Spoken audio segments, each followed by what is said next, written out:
भाई, आजकल काफी व्यस्त दिखते हो। हाँ भाई, मैंने फूड प्रोसेसिंग का अपना काम शुरू किया है। वो कैसे?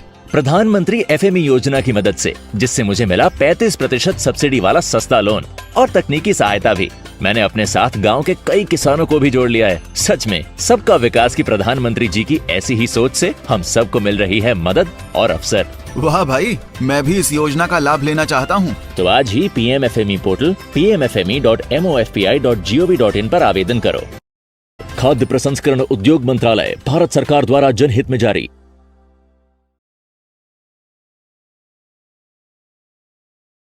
Okay. Very good afternoon to all. I would welcome our esteemed speaker, Dr. Sinija ma'am from NIFTM Thanjavur, Vijay Rawat ji from National Project Management Agency, and one of PMU team member from NIFTM Thanjavur, Miss Priya. And also, I would like to welcome all the FPOs or participants who have joined this PMFME awareness session for Kerala state in Malayalam language. Although the introduction will be in English because I am not well versed with Malayalam language. So I'll start with a brief introduction of our speaker, Dr. Via Sinija. She is highly accomplished professional with 18 years of teaching and research experience in the field of food processing. She is currently serving as professor and head of the Food Technology Business Incubation Center, FPBIC, at NIFTM Thanjavur. She holds PhD and MTech degrees in agriculture and food engineering from IIT Kharagpur and has received several accolades for her contribution to teaching, research, and incubation in the food processing industry. Dr. Sinija has authored over 150 papers and book chapters and holds 3 patents. She has also been a member of the Academic Council, Board of Studies, and Board of Examination of various institutions across the country.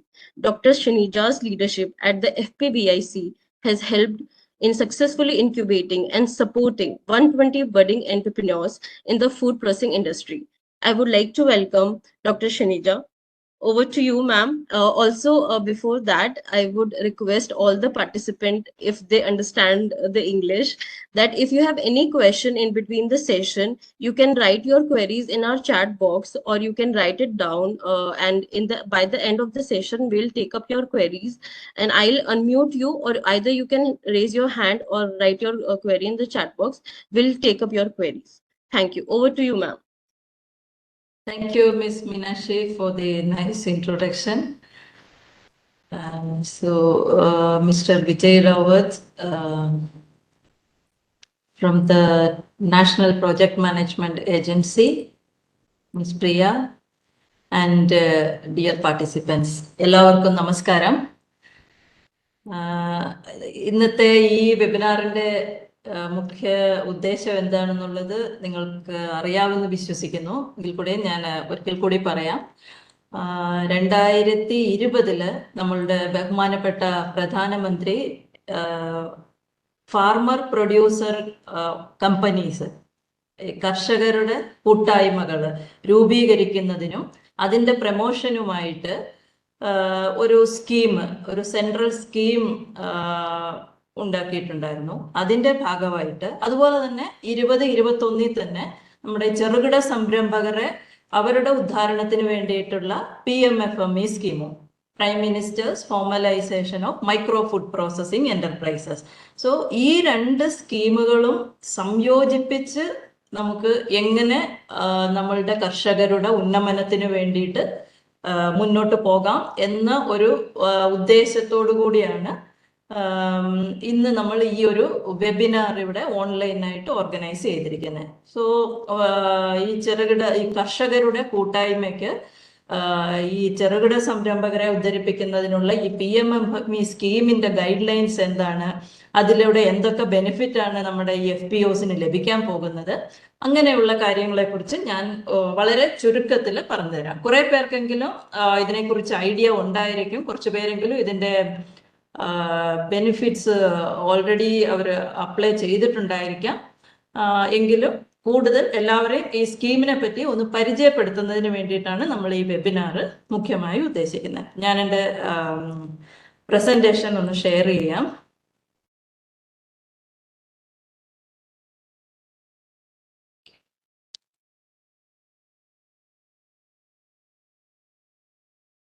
Meenakshi, my presentation is visible? Yes, ma'am, it is visible. Okay. So നിങ്ങൾക്ക് എല്ലാവർക്കും അറിയാവുന്നതുപോലെ നമ്മുടെ India മഹാരാജ്യം എടുക്കുകയാണെന്നുണ്ടെങ്കിൽ ഈ ചെറുകിട സംരംഭങ്ങൾ അല്ലെങ്കിൽ small medium micro എന്റർപ്രൈസസിന്റെ ഒരു ബേസ് എടുത്ത് നോക്കിയാൽ നമ്മൾ ലോകത്തിലെ തന്നെ 2ാം സ്ഥാനത്താണ് നിൽക്കുന്നത്. അത് ഈ ഭക്ഷ്യസംസ്കരണ മേഖലയിൽ മാത്രമല്ല, ബാക്കിയുള്ള എല്ലാ ചെറുകിട സംരംഭങ്ങളും എടുത്തു നോക്കിയാലും. സോ ഭക്ഷ്യ സംസ്കരണ മേഖലയിൽ നോക്കുകയാണെന്നുണ്ടെങ്കിൽ 25 ലക്ഷത്തിലധികം ചെറുകിട യൂണിറ്റുകൾ നമ്മുടെ രാജ്യത്തുണ്ട്. ഈ യൂണിറ്റുകൾ മൂലമായിട്ട് നമ്മളുടെ എന്താ പ്രോസസ്ഡ് ഫുഡില്, അതായത് ഭക്ഷ്യ സംസ്കരണത്തിലൂടെ ഉൽപ്പാദിപ്പിക്കുന്ന മൂല്യവർദ്ധിത ഉൽപ്പന്നങ്ങളുടെ രൂപത്തിൽ 23% നമുക്ക് ലഭിക്കുന്നത് ഈ ചെറുകിട സംരംഭങ്ങൾ. അതിൽ വലിയൊരു ശതമാനവും നമ്മളുടെ ഈ കോട്ടേജ് ലെവലിൽ, അതായത് അച്ഛനപ്പൂപ്പന്മാരുടെ കാലം മുതലേ നമ്മൾ നടത്തിക്കൊണ്ടുവരുന്ന ഒരു കുലത്തൊഴിൽ, അതുമാതിരി നടത്തുന്ന കുറെ മേഖലകളാണ് ഇപ്പം നമ്മുടെ രാജ്യത്തിലുള്ളത്. സോ നമ്മുടെ ഈ PMFME സ്കീമിന്റെ മുഖ്യ ഉദ്ദേശം എന്താന്ന് വെച്ചാൽ ഇങ്ങനെയുള്ള ചെറുകിട സംരംഭങ്ങളെ മുഖ്യധാരയിലേക്ക് കൂട്ടിക്കൊണ്ടുവരിക എന്നുള്ളതാണ്. അതായത് അവരെ സംബന്ധിച്ചിടത്തോളം അവർക്ക് മെയിനായിട്ട് എവിടെ നിന്നൊക്കെ അവർക്ക് ഈ സാമ്പത്തിക സഹായം ലഭിക്കാം, എവിടെ നിന്നൊക്കെ അവർക്ക് പുതിയ പുതിയ ടെക്നോളജികളെ കുറിച്ചുള്ള അറിവ് ലഭിക്കാം, അല്ലെങ്കിൽ ഈ മേഖലയിലുള്ള പുതിയ ഉൽപ്പന്നങ്ങൾ എന്തൊക്കെയാണ്, അതിനെന്തൊക്കെ പുതിയ സമ്പ്രദായങ്ങൾ രൂപീകരിക്കണം, പുതിയ മെഷീനുകൾ എന്തൊക്കെ ഇറങ്ങിയിട്ടുണ്ട്, ഇതിനെക്കുറിച്ചുള്ള ഐഡിയയൊന്നും ഈ കോട്ടേജ് ലെവൽ ഇൻഡസ്ട്രി, അതായത് ചെറുകിട സംരംഭകർക്ക് ഉണ്ടായിരിക്കത്തില്ല. സോ അവരെ നമ്മൾക്ക് മുഖ്യധാരയിലോട്ട് കൊണ്ടുവരാനായിട്ടും അവർക്കുള്ള ഒരു സാമ്പത്തിക സഹായം ഏതൊക്കെ രീതിയിൽ അവർക്ക് നൽകാം, അതുപോലെ തന്നെ അവരുടെ ആ തൊഴിൽ സ്കിൽസ്, പ്രത്യേകമായിട്ടുള്ള ഈ ഭക്ഷ്യ സംസ്കരണത്തിന് വേണ്ടുന്ന അടിസ്ഥാനമായിട്ടുള്ള കഴിവുകൾ എങ്ങനെ വികസിപ്പിച്ചെടുക്കാം, അതിന് പല ഇൻസ്റ്റിറ്റ്യൂട്ടുകൾ ഇപ്പം ദേശീയ തലത്തിൽ അല്ലെങ്കിൽ സംസ്ഥാന തലത്തിൽ പ്രവർത്തിക്കുന്ന പല ഇൻസ്റ്റിറ്റ്യൂട്ടുകളുടെ സഹായത്തോടുകൂടി അവർക്ക് ആവശ്യമായ ട്രെയിനിങ്ങുകൾ, അത് ഭക്ഷ്യ സംസ്കരണത്തിനുള്ള ട്രെയിനിങ്, അതുപോലെ തന്നെ എന്റർപ്രണർഷിപ്പ് ഡെവലപ്മെന്റ്, അവരെ എങ്ങനെ ഒരു സംരംഭകരാക്കി മാറ്റിയെടുക്കാം അതിനുള്ള ട്രെയിനിങ്ങുകൾ കൊടുക്കാം. അതുപോലെ ഈ സ്കീം മൂലമായിട്ട് നിറയെ പൊതുവായിട്ടുള്ള പ്രോസസ്സിംഗ് സെന്റേഴ്സ്, അതുപോലെ ടെസ്റ്റിംഗ് സെന്റേഴ്സ്, അതുപോലെ ഈ ഓരോരോ ലോക്കലായിട്ട് ഓരോ സംരംഭകരെ ഉൽപ്പാദിപ്പിക്കുന്ന പ്രോഡക്റ്റുകളെ നമുക്കൊരു സംസ്ഥാന തലത്തിലോ അല്ലെങ്കിൽ ദേശീയ തലത്തിലോ അതിനെ എങ്ങനെ ഒരു ബ്രാൻഡ് നെയിം ഉണ്ടാക്കി അതിനെ നമുക്ക് നല്ല രീതിയിൽ അത് മാർക്കറ്റിംഗ് ചെയ്ത് എങ്ങനെ അവരുടെ പ്രോഫിറ്റ് കൂട്ടാം, ഇങ്ങനെയുള്ള ഉദ്ദേശങ്ങളോട് കൂടിയിട്ടാണ് ഈ PMFME സ്കീം നമ്മളുടെ രാജ്യത്തിൽ നമ്മൾ സെൻട്രൽ ഗവൺമെന്റ് അത് ലോഞ്ച് ചെയ്തിരിക്കുന്നത്. അതിന് മെയിൻ ഇതൊരു 5 വർഷത്തേക്കുള്ള ഒരു സ്കീമാണ്. സോ ഈ സ്കീം വഴി അറ്റ്ലീസ്റ്റ് ഒരു 2 ലക്ഷത്തോളം ചെറുകിട സംരംഭകരെ ഭക്ഷ്യ സംസ്കരണ മേഖലയുടെ മൂല്യധാര, അതിലെ മുഖ്യധാരയിലോട്ട് കൂട്ടിക്കൊണ്ടുവന്ന് അവരുടെ പ്രൊഡക്ഷനും അതുവഴി നമ്മുടെ രാജ്യത്തിന്റെ തന്നെ ഭക്ഷ്യ സംസ്കരണ മേഖലയുടെ വികസനം, ഇതാണ് ഈ പദ്ധതിയുടെ മുഖ്യമായ ഉദ്ദേശം. ഇനി ഇതിനകത്ത് ആക്ച്വലി ഇതിലെ ഏറ്റവും അട്രാക്റ്റീവ് ആയിട്ടുണ്ടായിരുന്ന ഒരു സംഗതി എന്ന് പറയുന്ന ഒരു 1 ഡിസ്ട്രിക്ട് 1 പ്രോഡക്റ്റ് അപ്രോച്ച് ആയിരുന്നു. ODOP എന്ന് പറയും, ഒരു ജില്ലയ്ക്ക് ഒരു ഉൽപ്പന്നം. ആ അപ്രോച്ചിലല്ല ഇപ്പം നമ്മൾ പോകുന്നതെങ്കിലും അത് വളരെയധികം ശ്രദ്ധ ആകർഷിക്കപ്പെട്ട ഒരു അപ്രോച്ച് ആയിരുന്നു. കാരണം നമുക്കറിയാം, ഇപ്പൊ നമ്മളൊരു പർട്ടിക്കുലർ ഒരു ഇതെടുത്താൽ, ഇപ്പൊ നമ്മൾ കോഴിക്കോടിനെ പറ്റി പറയുകയാണെങ്കിൽ നമ്മൾ പറയും കോഴിക്കോടൻ ഹൽവ, അതേപോലെ തിരുനെൽവേലി ഹൽവ, അതേപോലെ ഓരോരോ സ്ഥലങ്ങൾക്ക് അതിൻ്റെതായിട്ടുള്ള പ്രത്യേകതയുള്ള ചില പ്രോഡക്റ്റുകളുണ്ട്. മറയൂർ ചക്കര, അങ്ങനെ നമ്മുടെ കേരളത്തിലെ പറയുകയാണെങ്കിൽ. സോ അങ്ങനെയുള്ള ആ പ്രാദേശിക തലത്തിലുള്ള ഉൽപ്പന്നങ്ങളെ നമുക്ക് എങ്ങനെ അതൊരു അന്താരാഷ്ട്ര വിപണി വരെ എത്തിക്കാം, അതാണ് ആക്ച്വലി ഇതുകൊണ്ട് മെയിൻ ആയിട്ട് ഉദ്ദേശിക്കുന്നത്. ഇപ്പൊ നമ്മുടെ കേരളത്തിലാണെങ്കിലും 14 ജില്ലയിൽ നമ്മൾ 14 പ്രോഡക്റ്റുകൾ, അത് 14 ക്രോപ്പുകൾ ഐഡന്റിഫൈ ചെയ്തിട്ടുണ്ടായിരുന്നു. സോ ഈ സ്കീമിൽ ഇതിന്റെ ടോട്ടൽ ആയിട്ടുള്ള ഒരു സാമ്പത്തിക എന്ന് പറഞ്ഞാൽ 10,000 കോടി രൂപയാണ് 5 വർഷത്തേക്ക്, 2021 മുതൽ 24-25 വരെ. അതിൽ തന്നെ ഇതൊരു സ്റ്റേറ്റ് ഗവൺമെന്റും സെൻട്രൽ ഗവൺമെന്റും സംയുക്തമായിട്ട് നടപ്പാക്കുന്ന ഒരു സ്കീമാണ്. ഇതിൽ സ്റ്റേറ്റ് ഗവൺമെന്റിന്റെ ഷെയർ ഉണ്ട്, സംസ്ഥാന ഗവൺമെന്റിന് അതുപോലെ തന്നെ സെൻട്രൽ ഗവൺമെന്റിന്റെ ഷെയറും ഉണ്ട്. 60-40 എന്നുള്ള റേഷ്യോയിലാണ്. അതുകൂടാതെ നമ്മുടെ നോർത്ത് ഈസ്റ്റേൺ സംസ്ഥാനങ്ങൾക്ക് വേണ്ടിയിട്ട് ഒരു 10% നമ്മൾ വേറെ മാറ്റി വെച്ചിട്ടുണ്ട്. പിന്നെ അതും അല്ലാതെ ഈ SC/ST, അതായത് നമ്മളുടെ SC/ST ഗ്രൂപ്പിൽപ്പെട്ടവർക്ക് വേണ്ടിയിട്ട് പ്രത്യേകമായിട്ട് അവർക്കുള്ള എന്തുവാ പറയുന്നത്, ട്രെയിനിങ്ങുകൾ, അങ്ങനെയുള്ള ആക്ടിവിറ്റീസ്, പിന്നെ നമ്മുടെ ഫാർമർ പ്രൊഡ്യൂസർ കമ്പനി പോലെ തന്നെ നമ്മുടെ SSG സ്വയം സഹായ സംഘങ്ങൾ, കോപ്പറേറ്റീവ്സ്, അവർക്കൊക്കെയും പ്രയോജനപ്പെടുന്ന രീതിയിൽ വളരെയധികം ആകർഷകമായിട്ടുള്ള ഒരു സ്കീമാണ് ഈ PMFME സ്കീം എന്ന് പറയുന്നത്.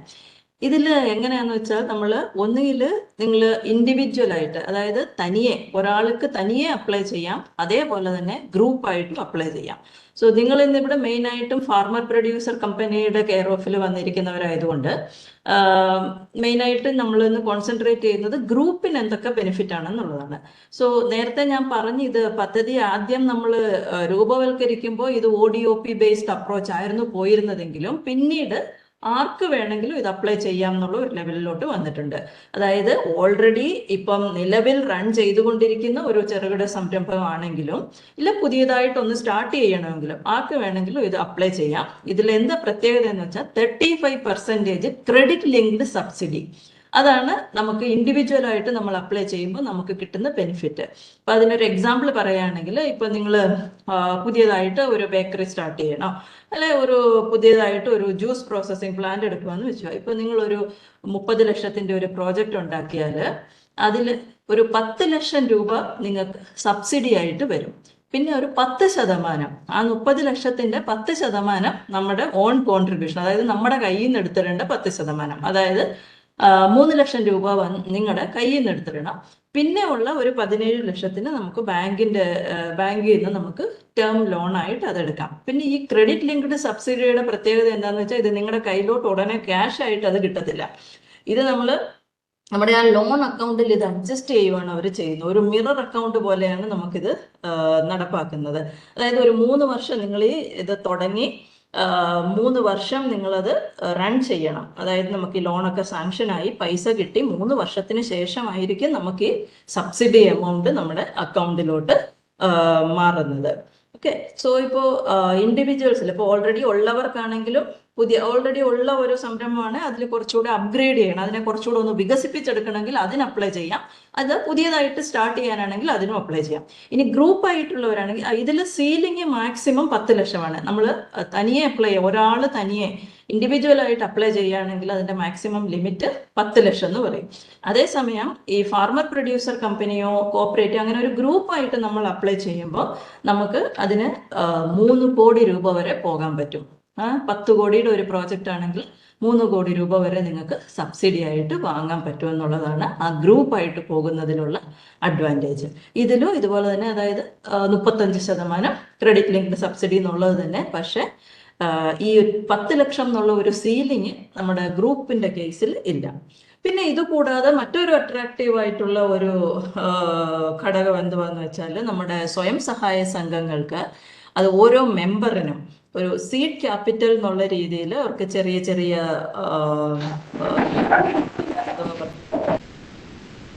ചെറിയതായിട്ടുള്ള വർക്കിംഗ് ക്യാപിറ്റലായിട്ട് കൊടുത്ത് ചെറിയ ടൂൾസോ എന്തെങ്കിലും ഗാഡ്ജറ്റ്സ് അതുപോലെയുള്ള സാധനങ്ങൾ വാങ്ങാനായിട്ട് ഈ ഓരോ മെമ്പർക്കും ഒരു 40,000 രൂപ വീതം നമ്മൾ ഇതിനകത്ത് സീഡ് മണി എന്നുള്ള രീതിയിൽ കൊടുക്കാനായിട്ടുള്ള ഒരു പ്രൊവിഷൻ ഉണ്ട്. ഇത് മെയിനായിട്ട് നമ്മുടെ SR എല്ലാം അല്ലെങ്കിൽ NR എല്ലാം സ്റ്റേറ്റ് ലെവൽ ഗ്രൂപ്പുകൾ കൂടെ റൂറൽ ലൈവ്ലിഹുഡ് മിഷന്, അതേമാതിരി നാഷണൽ റൂറൽ ലൈവ്ലിഹുഡ് മിഷൻ എന്ന മാതിരിയുള്ള സ്കീമുകളിൽ നമ്മൾ രജിസ്റ്റർ ചെയ്തിട്ടുള്ള സ്വയം സഹായ സംഘങ്ങൾ മൂലമാണ്. ആക്ച്വലി ആ ഗ്രൂപ്പിനാണ് നമ്മൾ ഈ ഇത് കൊടുക്കുന്നത്. അവരാണ് അവരുടെ മെമ്പേഴ്സിന് ഈ പണം നമ്മൾ വീതം വെച്ച് കൊടുക്കുന്നത്. ഓക്കെ. ഇത് കൂടാതെ കോമൺ ആയിട്ടുള്ള പ്രോസസ്സിംഗ് സ്ട്രക്ചേഴ്സ് ഉണ്ടാക്കുന്നതിന് ഇപ്പോൾ ഉദാഹരണത്തിന് ഒരു കോമൺ ഇൻക്യുബേഷൻ സെന്റർ ഒന്ന് നിങ്ങളുടെ ജില്ലയിൽ അല്ലെങ്കിൽ നിങ്ങളുടെ സ്റ്റേറ്റിൽ നിങ്ങളുടെ സംസ്ഥാനത്തിൽ ഉണ്ടാക്കണമെന്നുണ്ടെങ്കിൽ അതിനും ഇതൊരു പ്രൊവിഷൻ ഉണ്ട്. പിന്നെ ഏറ്റവും അട്രാക്റ്റീവ് ആയിട്ടുള്ളൊരു ഫീച്ചർ ഈ സ്കീമിൻ്റെ മാർക്കറ്റിംഗ് ആൻഡ് ബ്രാൻഡിങ്ങിന് കൊടുക്കുന്ന സപ്പോർട്ട്. 50% ഗ്രാൻഡ് മാർക്കറ്റിംഗ് ആൻഡ് ബ്രാൻഡിങ്ങിന് കൊടുക്കുന്നുണ്ട്. മറ്റൊരു സ്കീമിലും കാണാത്ത ഒരു പ്രത്യേകതയാണിത്. കാരണം ഒരു പ്രോഡക്റ്റ് ഉണ്ടാക്കുക എന്ന് പറഞ്ഞാൽ അത് വളരെ ഈസിയാണ്. നമ്മളിപ്പോൾ ഒരു സൂപ്പർ മാർക്കറ്റിൽ പോയാൽ തന്നെ നമുക്ക് കാണാം ആഴ്ചയിൽ ഓരോരോ പുതിയ പ്രോഡക്റ്റുകൾ വന്നുകൊണ്ടേയിരിക്കും. പക്ഷെ നമ്മൾ ഈ ആഴ്ച കാണുന്ന പ്രോഡക്റ്റ് നെക്സ്റ്റ് വീക്ക് നമ്മൾ ചെല്ലുമ്പോൾ അടുത്ത ആഴ്ച നമ്മൾ ചെല്ലുമ്പോൾ അവിടെ ഉണ്ടായിരിക്കണമെന്നില്ല. കാരണം അതിനെ സസ്റ്റെയിൻ ചെയ്യാനായിട്ട് പറ്റുന്നില്ല. കാരണം ഇപ്പോൾ ഓൾറെഡി നമ്മുടെ മാർക്കറ്റിലുള്ള വളരെ വലിയ വലിയ കമ്പനികളുടെ ഉൽപ്പന്നങ്ങളുമായിട്ടായിരിക്കും നമ്മുടെ ഈ പ്രോഡക്റ്റിന് കോമ്പീറ്റ് ചെയ്യേണ്ടി വരുന്നത്. സോ അങ്ങനെ വരുമ്പോൾ നമ്മുടെ പ്രോഡക്റ്റിന് അതിൻ്റെതായ ഒരു ഇപ്പോൾ ഉള്ള പ്രോഡക്റ്റിനെ കഴിഞ്ഞും ഏത് രീതിയിൽ ഇത് മെച്ചപ്പെട്ടതാണെന്നുള്ള ഒരു അഡ്വർടൈസ്മെന്റ്, ആ ഒരു മാർക്കറ്റിംഗ് നമ്മൾ ചെയ്താൽ മാത്രമേ നമ്മുടെ പ്രോഡക്റ്റിന് സസ്റ്റൈനബിൾ ആയിട്ട് കണ്ടിന്യൂ ചെയ്യാനായിട്ട് പറ്റത്തുള്ളൂ. സോ അങ്ങനെ നോക്കുമ്പോൾ ഈ മാർക്കറ്റിംഗ് ബ്രാൻഡിങ് സപ്പോർട്ട് എന്ന് പറയുന്നത് ഈ ചെറുകിട സംരംഭകരെ സംബന്ധിച്ചിടത്തോളം വളരെ വളരെ പ്രയോജനപ്പെടുന്ന ഒരു ഘടകമാണ്. സോ നമ്മളുടെ സ്റ്റേറ്റ് നോഡൽ ഏജൻസിയും അതുപോലെ തന്നെ സ്റ്റേറ്റ് ലെവൽ ടെക്നിക്കൽ ഇൻസ്റ്റിറ്റ്യൂട്ടും ഒക്കെ ഉണ്ട് ഇതിനെ നിങ്ങളെ സഹായിക്കാനായിട്ട്. ഞാൻ അവരാരൊക്കെയാണെന്നുള്ള ഡീറ്റെയിൽസും ഇതിൽ പറഞ്ഞു തരുന്നുണ്ട് പ്രസന്റേഷനിൽ. സോ ഈ ഒരു പ്രത്യേക ഘടകം, ഈ സ്കീമിലുള്ള അറ്റ്ലീസ്റ്റ് ഈ കമ്പോണന്റ് നിങ്ങൾ മാക്സിമം യൂട്ടിലൈസ് ചെയ്യാനായിട്ട് നോക്കണം. പിന്നെ ഇത് ഞാൻ ഓൾറെഡി പറഞ്ഞതാണ്, സപ്പോർട്ട് ഏതൊക്കെ രീതിയിലുള്ള സപ്പോർട്ടുകളാണെന്നുള്ളത്. ഓക്കെ, സോ ഇത് ഇൻഡിവിജ്വൽസിനും ഗ്രൂപ്പ്സിനും നമ്മൾ ഈ സബ്സിഡി, ഈ ഒരു സാമ്പത്തിക സഹായം മാത്രമല്ല ഈ സ്കീം കൊണ്ടുള്ള പ്രയോജനം. ഈ സ്കീമിൽ നമ്മൾ രജിസ്റ്റർ ചെയ്ത് കഴിഞ്ഞാൽ നമുക്ക് നമ്മളുടെ കമ്പനിയിലെ എന്ത് വിധமான രജിസ്ട്രേഷൻസ് എല്ലാം നമുക്ക് വേണം. ഇപ്പോൾ ഫോർ എക്സാമ്പിൾ നമ്മൾ ആദ്യം ഒരു കമ്പനി തുടങ്ങിയാൽ ചെറുകിട സംരംഭമാണെങ്കിൽ അതൊരു MSME രജിസ്ട്രേഷൻ, അതായത് ഉദ്യോഗ ആധാർ രജിസ്ട്രേഷൻ എടുക്കണം. ഇനി അത് ഫുഡ് പ്രോഡക്റ്റ് ആയതുകൊണ്ട് അതിന് FSSAI ലൈസൻസ് വേണം. പിന്നെ അതുമല്ല വേറെ എന്തൊക്കെയോ ലൈസൻസുകൾ വേണമോ അതെല്ലാം എങ്ങനെ എടുക്കണം, അതിനെല്ലാം ആരെയാണ് സമീപിക്കേണ്ടത്, ഏത് രീതിയിലാണ് അതിൻ്റെ ആപ്ലിക്കേഷൻ പ്രൊസീജിയേഴ്സ്, അതുപോലെ നിങ്ങളൊരു ബിസിനസ് സ്റ്റാർട്ട് ചെയ്യുമ്പോൾ അതിൽ എന്തൊക്കെ ശ്രദ്ധിക്കണം, അതിന് വേണ്ട ക്ലാസ്സുകൾ, എന്റർപ്രണർഷിപ്പ് ഡെവലപ്മെന്റ്, ബിസിനസ് ഡെവലപ്പ് ചെയ്യാൻ വേണ്ടിയിട്ടുള്ള ഒരു ട്രെയിനിങ്, അങ്ങനെ എല്ലാ ആസ്പെക്റ്റിലും നിങ്ങൾക്ക് എല്ലാ ട്രെയിനിങ്ങും കൊടുത്ത് നിങ്ങൾക്ക് ഈ ഒരു ഡീറ്റെയിൽഡ് പ്രോജക്റ്റ് റിപ്പോർട്ട് ഉണ്ടാക്കി അത് സബ്മിറ്റ് ചെയ്യുന്നതിനിട്ട് നിങ്ങളെ സഹായിക്കാൻ വേണ്ടിയിട്ട് ആൾക്കാരുണ്ട്. അതിനുശേഷം നിങ്ങൾക്ക് ഈ പറഞ്ഞ രജിസ്ട്രേഷനുകളെല്ലാം വാങ്ങിത്തരാനായിട്ടുള്ള ആൾക്കാരുണ്ട്. പിന്നെ നിങ്ങളുടെ പ്രോഡക്റ്റുകൾ മാർക്കറ്റിങ്ങും ബ്രാൻഡിങ്ങിനുമുള്ള ഓപ്ഷൻ വരെ ഈ സ്കീമിനകത്തുണ്ട്. പുതിയ പുതിയ ടെക്നോളജികൾ എന്താണ്, നിങ്ങളുടെ പ്രോഡക്റ്റിനെ കുറിച്ച് നിങ്ങൾക്ക് ക്ലാസ്സുകൾ കൊടുക്കാനും അതിനനുസരിച്ച് നിങ്ങളുടെ സംരംഭത്തെ ഇപ്പോൾ നിങ്ങൾ ഡൊമസ്റ്റിക് ലെവൽ, അതായത് നിങ്ങളുടെ വീട്ടിൽ നിങ്ങൾ ചെയ്തുകൊണ്ടിരുന്ന സാധനം ഒരു പുതിയ പുതിയ യന്ത്രങ്ങൾ ഉപയോഗിച്ച് കൂടുതൽ മെക്കനൈസ് ചെയ്ത് ഹൈജീനിക് ആയിട്ട് എങ്ങനെ ഉണ്ടാക്കാം എന്നുള്ളതിനെ കുറിച്ചുള്ള ട്രെയിനിങ്ങുകൾ കൊടുക്കുന്നു. അങ്ങനെ ഈ സ്കീം നോക്കിയാൽ ഇതൊരു ഓവറോൾ പാക്കേജ് ആയിട്ട് നമുക്ക് കണക്കാക്കാവുന്നതാണ്. ഇതിനകത്ത് ആർക്കൊക്കെയാണ് ഈ സ്കീമിന്റെ ഉപയോഗങ്ങൾ പ്രയോജനപ്പെടുത്താൻ പറ്റുന്നതെന്ന് നോക്കാം. അതായത് തനിയെ ഉള്ള ഇൻഡിവിജ്വൽ ആയിട്ടുള്ള ചെറുകിട സംരംഭകര്, ഇല്ല ഗ്രൂപ്പ്, ആ ഗ്രൂപ്പിൽ ആരെല്ലാം വരാം, ഒന്നിൽ നിങ്ങളുടെ പാർട്ട്ണർഷിപ്സ് ഫേംസ് അങ്ങനെയുള്ളവർ വരാം, ഇല്ല കർഷക കൂട്ടായ്മകൾ, അല്ലാതെ നോൺ ഗവൺമെന്റൽ ഓർഗനൈസ് NGOs, ഇപ്പം നിറയെ NGOs വന്നിട്ടുണ്ട്, ആ NGOs ആകാം, കോപ്പറേറ്റീവ്സ്, സ്വയം സഹായ സംഘങ്ങൾ, നമ്മുടെ നാട്ടിൽ കുടുംബശ്രീ പോലെയുള്ള ധാരാളം ഗ്രൂപ്പുകളുണ്ട് അല്ലേ, അവർക്കൊക്കെ ഈ സ്കീമിന്റെ ആനുകൂല്യങ്ങൾ പ്രയോജനപ്പെടുത്താവുന്നതാണ്.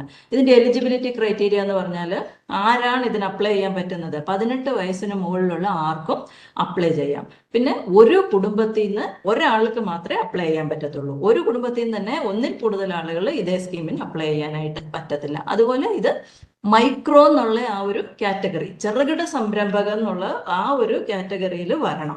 അതായത് നമ്മൾ വലിയ ഒരു ടേൺ ഓവറോ അതൊക്കെ എക്സ്പെക്ട് ചെയ്ത് പ്ലാന്റ് ആൻഡ് മെഷീനറിക്ക്, ആക്ച്വലി മൈക്രോ ചെറുകിട എന്ന് പറയുമ്പോൾ അതിനൊരു ഡെഫിനിഷൻ ഒക്കെ നമ്മുടെ MSMEയുടെ മിനിസ്ട്രിയിൽ കൊടുത്തിട്ടുണ്ട്. ആ ഡെഫിനിഷൻ അനുസരിച്ചിട്ടുള്ള ഒരു പ്രോജക്റ്റ് ആയിരിക്കണം നമ്മളുടേത്. ഓക്കെ, പിന്നെ ഈ സ്കീമിന്റെ ഇനി ഒരു പ്രത്യേകത എന്ന് പറഞ്ഞാൽ വേറെ ഇപ്പോൾ ഓൾറെഡി നിങ്ങൾ വേറെ ഏതോ ഒരു സ്കീമിൽ, ഇപ്പോൾ PMEGP അതുപോലുള്ള വേറെ ഏതോ ഒരു സ്കീമിൽ നിന്ന് നിങ്ങൾ ഓൾറെഡി ലോൺ എടുത്തിട്ടുണ്ട്, അല്ലെ സബ്സിഡി വാങ്ങിയിട്ടുണ്ടെങ്കിലും അത് ഒരു തടസ്സമേ അല്ല ഈ സ്കീം അവൈൽ ചെയ്യാനായിട്ട്. പല സ്കീമുകളും PMFME സ്കീമുമായിട്ട് കൺവേർജ് ചെയ്ത് പോകാവുന്ന സ്കീമുകളാണ്. ഫോർ എക്സാമ്പിൾ ഇപ്പൊ നമ്മുടെ ഈ അഗ്രികൾച്ചർ ഇൻഫ്രാസ്ട്രക്ചർ ഫണ്ട് എന്ന് പറഞ്ഞിട്ട് ഒരെണ്ണം സെൻട്രൽ ഗവൺമെന്റിന്റെ തന്നെ സ്കീമാണ്. ആ സ്കീം ഓൾറെഡി അതിൽ വാങ്ങുന്നവർക്ക് ഈ ഇൻട്രസ്റ്റ് റേറ്റില് 3% ഇളവ് ഇതുമായിട്ട് കൺവേർജ് ചെയ്ത് നമുക്ക് പോകാവുന്നതാണ്. അതുപോലെ വേറെ മറ്റ് പല സ്കീമുകളുണ്ട്. നിങ്ങൾ ആ ഒരു സ്കീം അവൈൽ ചെയ്തിട്ടുണ്ടെങ്കിൽ കൂടി നിങ്ങൾക്ക് ഈ PMFMEയുടെ ബെനിഫിറ്റുകളും നിങ്ങൾക്ക് വാങ്ങാവുന്നതാണ്. അതൊരു തടസ്സമേ അല്ല. ഓക്കെ.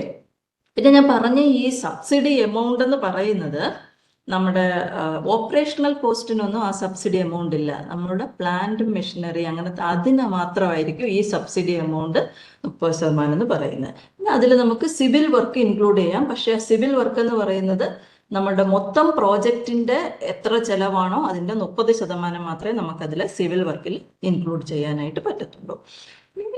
ഗ്രൂപ്പിനാണെങ്കിലും സെയിം ഇതേ ക്രൈറ്റീരിയ.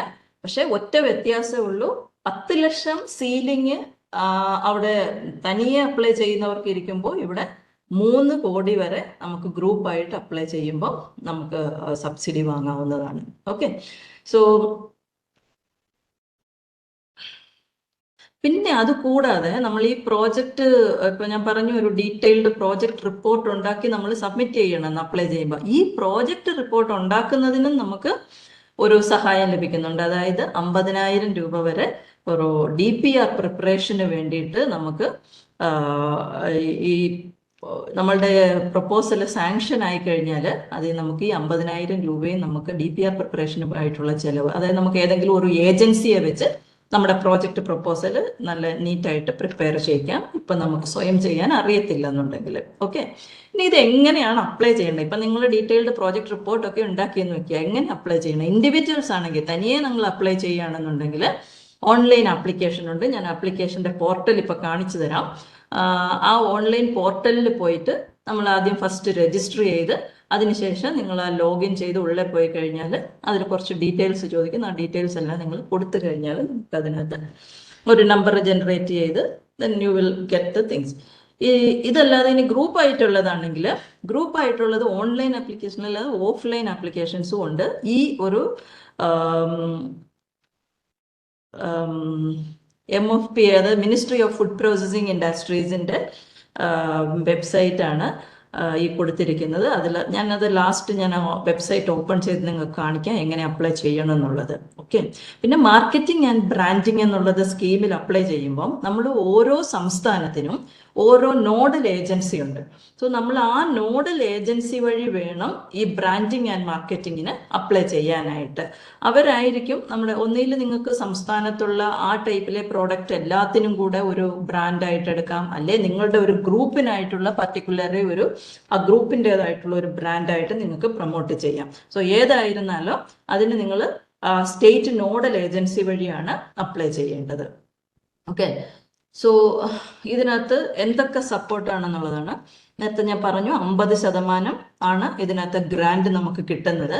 ഇതിലും 60-40 ഷെയറിംഗ് ഉണ്ട്. സെൻട്രൽ ഷെയർ 60, സ്റ്റേറ്റിന്റെ ഷെയർ 40, അങ്ങനെയാണ്. സോ ഇതിനകത്ത് ഒരു പ്രത്യേകത എന്താന്ന് വെച്ചാൽ ഈ മാർക്കറ്റിംഗ് ആൻഡ് ബ്രാൻഡിങ്ങിന്റെ DPR ചെയ്യാൻ വേണ്ടിയിട്ട്, കാരണം മാർക്കറ്റിംഗ് ആൻഡ് ബ്രാൻഡിങ്ങിന് കോടികളുടെ പ്രോജക്റ്റാണ് നമ്മൾ സബ്മിറ്റ് ചെയ്യുന്നത്. സോ അപ്പോൾ ആ ഒരു പ്രോജക്റ്റ് DPR തയ്യാറാക്കുന്നതിന് 5 ലക്ഷം രൂപ വരെ നമുക്ക് ഒരു പ്രൊഫഷണൽ ഏജൻസിക്ക് കൊടുക്കാവുന്നതാണ്. ആ 5 ലക്ഷം നമ്മുടെ പ്രോജക്റ്റ് സാങ്ഷൻ ആയെങ്കിൽ അത് നമുക്ക് തിരിച്ച് റിലീസ് ചെയ്ത് നമുക്ക് കിട്ടുന്നതാണ്. ഓക്കെ. അത് നമുക്ക് സ്റ്റേറ്റ് നോഡൽ ഏജൻസി ആ പണം നമുക്ക് തിരിച്ചു തരും. ഇനി ആരൊക്കെ ഇതിന് എലിജിബിൾ ആണ്? ഗവൺമെന്റ് ബോഡീസ് വേണോ അതോ പ്രൈവറ്റുകാർക്ക് അപ്ലൈ ചെയ്യാവോ? ഇങ്ങനെ അതിനൊരു ലിമിറ്റും ഇല്ല. ആർക്ക് വേണമെങ്കിലും അപ്ലൈ ചെയ്യാം. പക്ഷെ ഉള്ളി ഒരു ഡിഫറൻസ് ഉള്ളത് എന്താന്ന് വെച്ചാൽ ഗവൺമെന്റിലാണെങ്കിൽ ഏതെങ്കിലും ഒരു സ്റ്റേറ്റ് ഗവൺമെൻറ് ഏജൻസി മൂലമായിട്ട് നമുക്ക് അപ്ലൈ ചെയ്യാം. അത് നമ്മൾ ഈ പറഞ്ഞ പോലെ ODOP ആകണമെന്നൊന്നും നിർബന്ധമില്ല. അല്ല സ്റ്റേറ്റിൻ്റെ മൊത്തമായിട്ടുള്ള ഇതാകാം, അല്ലെങ്കിൽ ഒരു പർട്ടിക്കുലർ GI ഇൻഡെക്സ് ഉള്ള ഒരു GI ടാഗിങ് ഉള്ള ഒരു പ്രോഡക്റ്റ് നിങ്ങൾക്ക് പ്രൊമോട്ട് ചെയ്യുന്നതിന് യൂസ് ചെയ്യാം.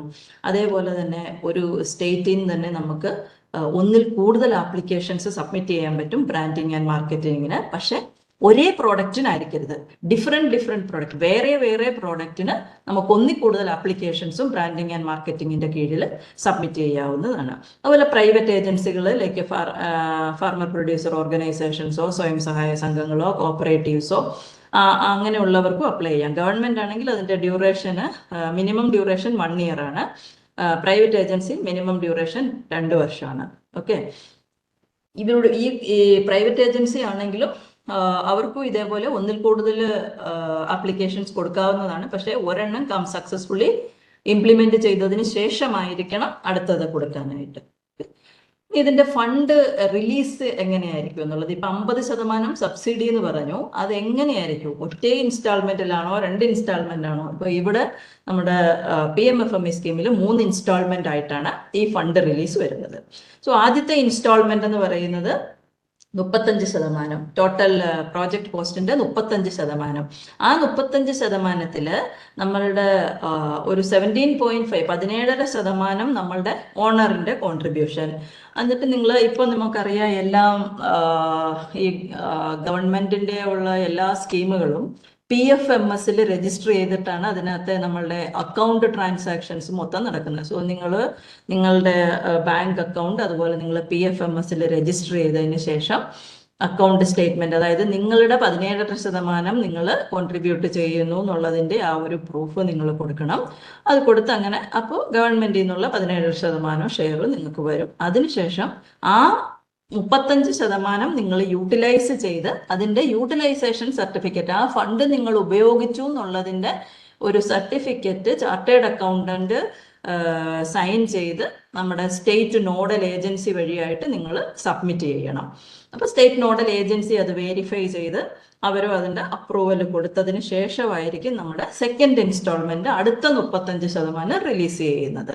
ഓക്കെ, സോ അപ്പോൾ 35 70%, അതിനുശേഷം ബാക്കി 30% തേർഡ് ഇൻസ്റ്റാൾമെന്റ്, അതായത് സെക്കൻഡ് ഇയറിലെ നിങ്ങളുടെ ഫണ്ട് യൂട്ടിലൈസ് ചെയ്യുന്നതിനുള്ള പ്രൂഫ്, ആ utilization certificate chartered accountant sign ചെയ്ത് അത് കൊടുത്ത് SNAയുടെ വെരിഫിക്കേഷൻ, സ്റ്റേറ്റ് നോഡൽ ഏജൻസി അത് വെരിഫൈ ചെയ്തതിനെല്ലാം ശേഷമായിരിക്കും നമുക്ക് തേർഡ് ഇൻസ്റ്റാൾമെന്റ്. ഇങ്ങനെ 3 ഇൻസ്റ്റാൾമെന്റ് ആയിട്ടാണ് നമുക്ക് ഈ ബ്രാൻഡിങ് ആൻഡ് മാർക്കറ്റിങ്ങിനുള്ള ഫൈനാൻഷ്യൽ അസിസ്റ്റൻസ് നമുക്ക് വരുന്നത്.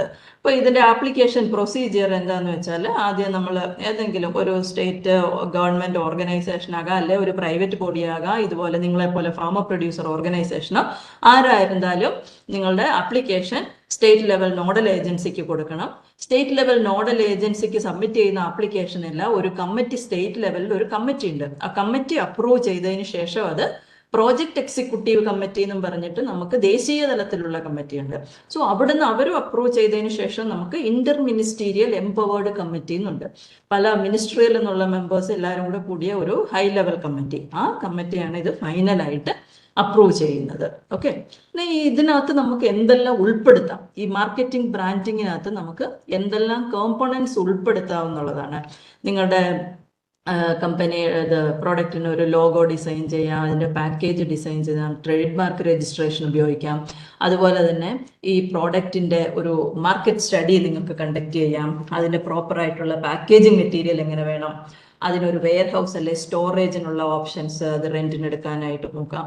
അങ്ങനെ പിന്നെ ഏതെങ്കിലും ഒരു ഇൻസ്റ്റിറ്റ്യൂട്ട്, ഏതെങ്കിലും ഒരു ടെക്നിക്കൽ ഇൻസ്റ്റിറ്റ്യൂട്ടുമായിട്ട് നിങ്ങൾ ടൈപ്പ് ചെയ്തിട്ടാണ് നിങ്ങളുടെ ഈ പ്രോഡക്റ്റ് ഒരു സ്റ്റാൻഡർഡൈസ് ചെയ്യുന്നതെന്ന് വെച്ചാൽ അവർക്ക് കൊടുക്കേണ്ട ചാർജുകൾ, അതുപോലെ നിങ്ങളുടെ മാർക്കറ്റിംഗ് അഡ്വർടൈസ്മെന്റിന് വേണ്ടിയിട്ട്, അങ്ങനെ ഓൺലൈനോ ഓഫ്ലൈനോ ആയിട്ടുള്ള ഈ മാതിരിയുള്ള എല്ലാ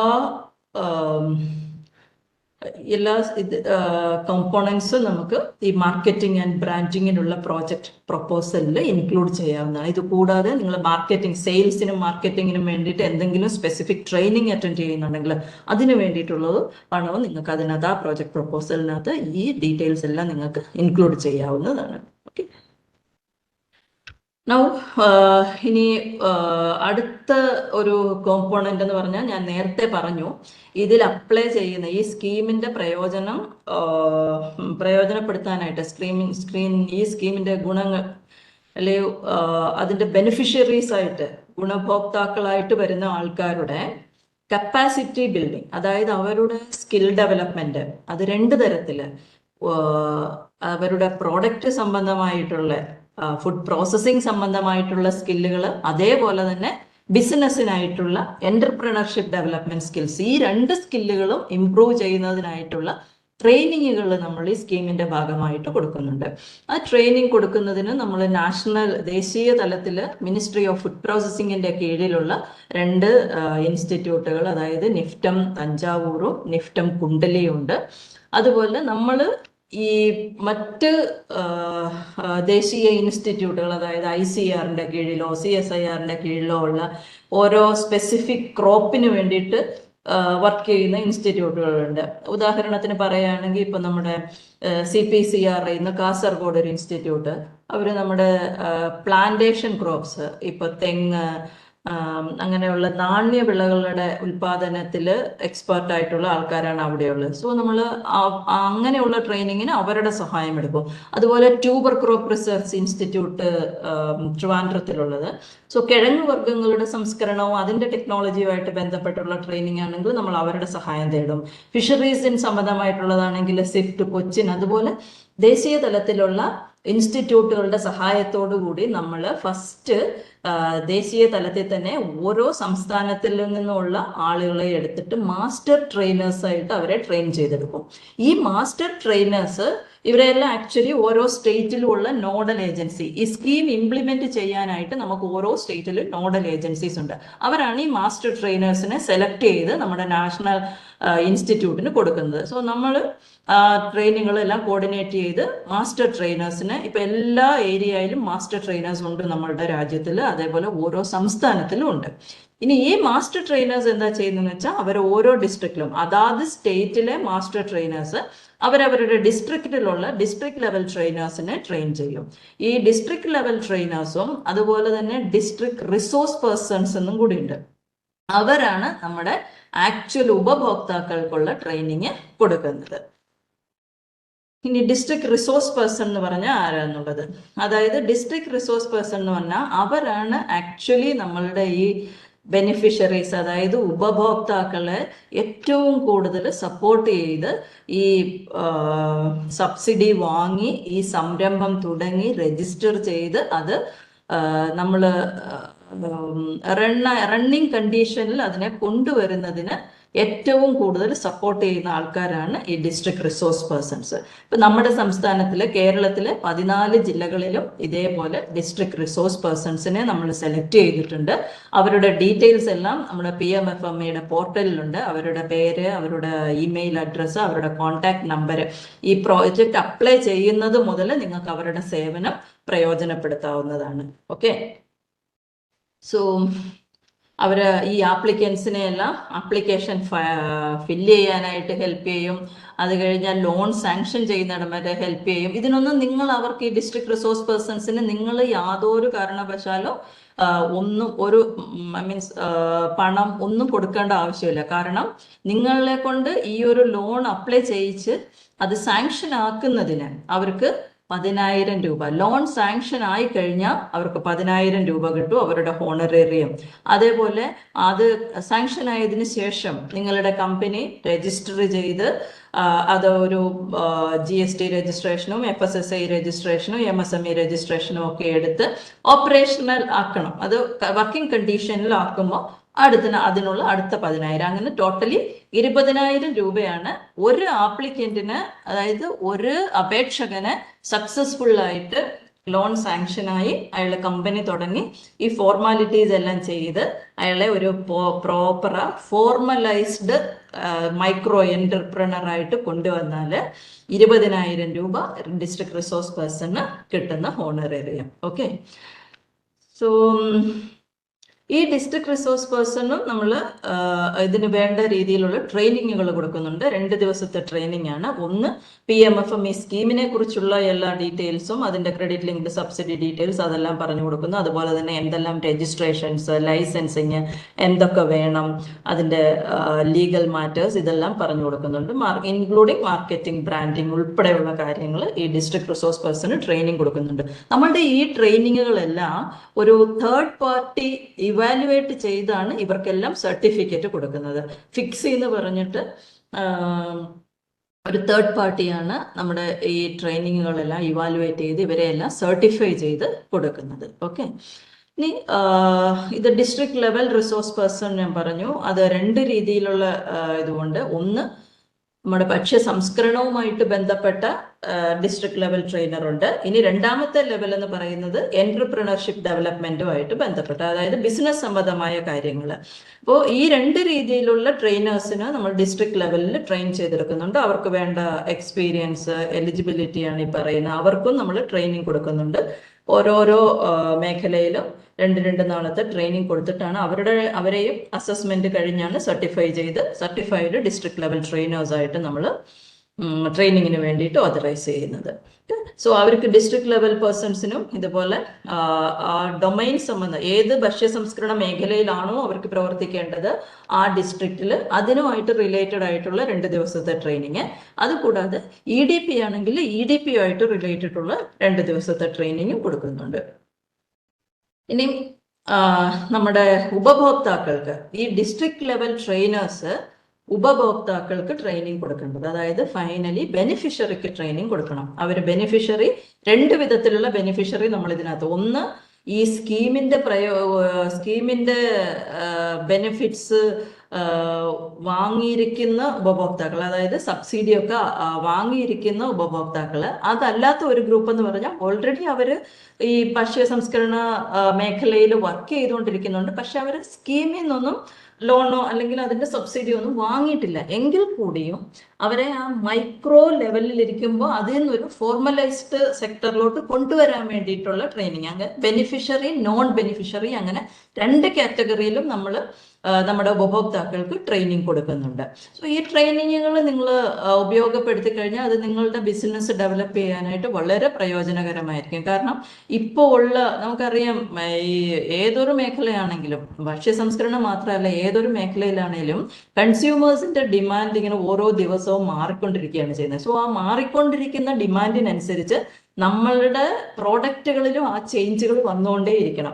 അതേപോലെ ഓരോ പുതുതായിട്ടുള്ള ഓരോരോ ടെക്നിക്കുകൾ, അതേപോലെ ഷെൽഫ് ലൈഫ് ഇൻക്രീസ് ചെയ്യാനായിട്ടുള്ള പല പല പാക്കേജിങ് മെത്തേഡ്സ്, അങ്ങനെ ഓരോന്നും. ഇപ്പോൾ കൂടുതലും എല്ലാവരും ഓർഗാനിക് അല്ലെങ്കിൽ കെമിക്കൽ ഫ്രീ, അങ്ങനെയുള്ള പ്രിസർവേറ്റീവ് ഫ്രീ, നാച്ചുറൽ അഡിറ്റീവ്സ്, ആ ഒരു രീതിയിലോട്ട് മാറിക്കൊണ്ടിരിക്കുകയാണ്. സോ അതിനനുസരിച്ച് നമ്മുടെ ഈ ചെറുകിട സംരംഭകരുടെ ആ പ്രോസസ്സിംഗ് മേഖലയിലും അതിനനുസരിച്ച് ചേഞ്ച് ഉണ്ടായിക്കൊണ്ടിരുന്നാൽ മാത്രമേ ഉള്ളൂ നമ്മുടെ പ്രോഡക്റ്റിന് ആ മാർക്കറ്റിൽ പിടിച്ചു നിൽക്കാനാവത്തുള്ളൂ. സോ അങ്ങനെ നോക്കുമ്പോൾ നമുക്ക് ഈ സ്കീമിന്റെ സബ്സിഡിയോ ലോണോ ഒന്നും നിങ്ങൾ സ്വീകരിക്കുന്നില്ലെങ്കിൽ കൂടി നിങ്ങൾക്ക് ഈ നോൺ ബെനിഫിഷ്യറി എന്നുള്ള ഇതിൽ ആ ട്രെയിനിങ് അറ്റൻഡ് ചെയ്ത് അത് വളരെ പ്രയോജനകരമായിരിക്കും. ഓക്കെ, ഇനി നമ്മുടെ കേരളത്തിനെ സംബന്ധിച്ചിടത്തോളം നമ്മുടെ സ്റ്റേറ്റ് ലെവൽ നോഡൽ ഡിപ്പാർട്ട്മെന്റ് ആയിട്ട് ഐഡന്റിഫൈ ചെയ്തിരിക്കുന്നത് department of industries and commerce ആണ്.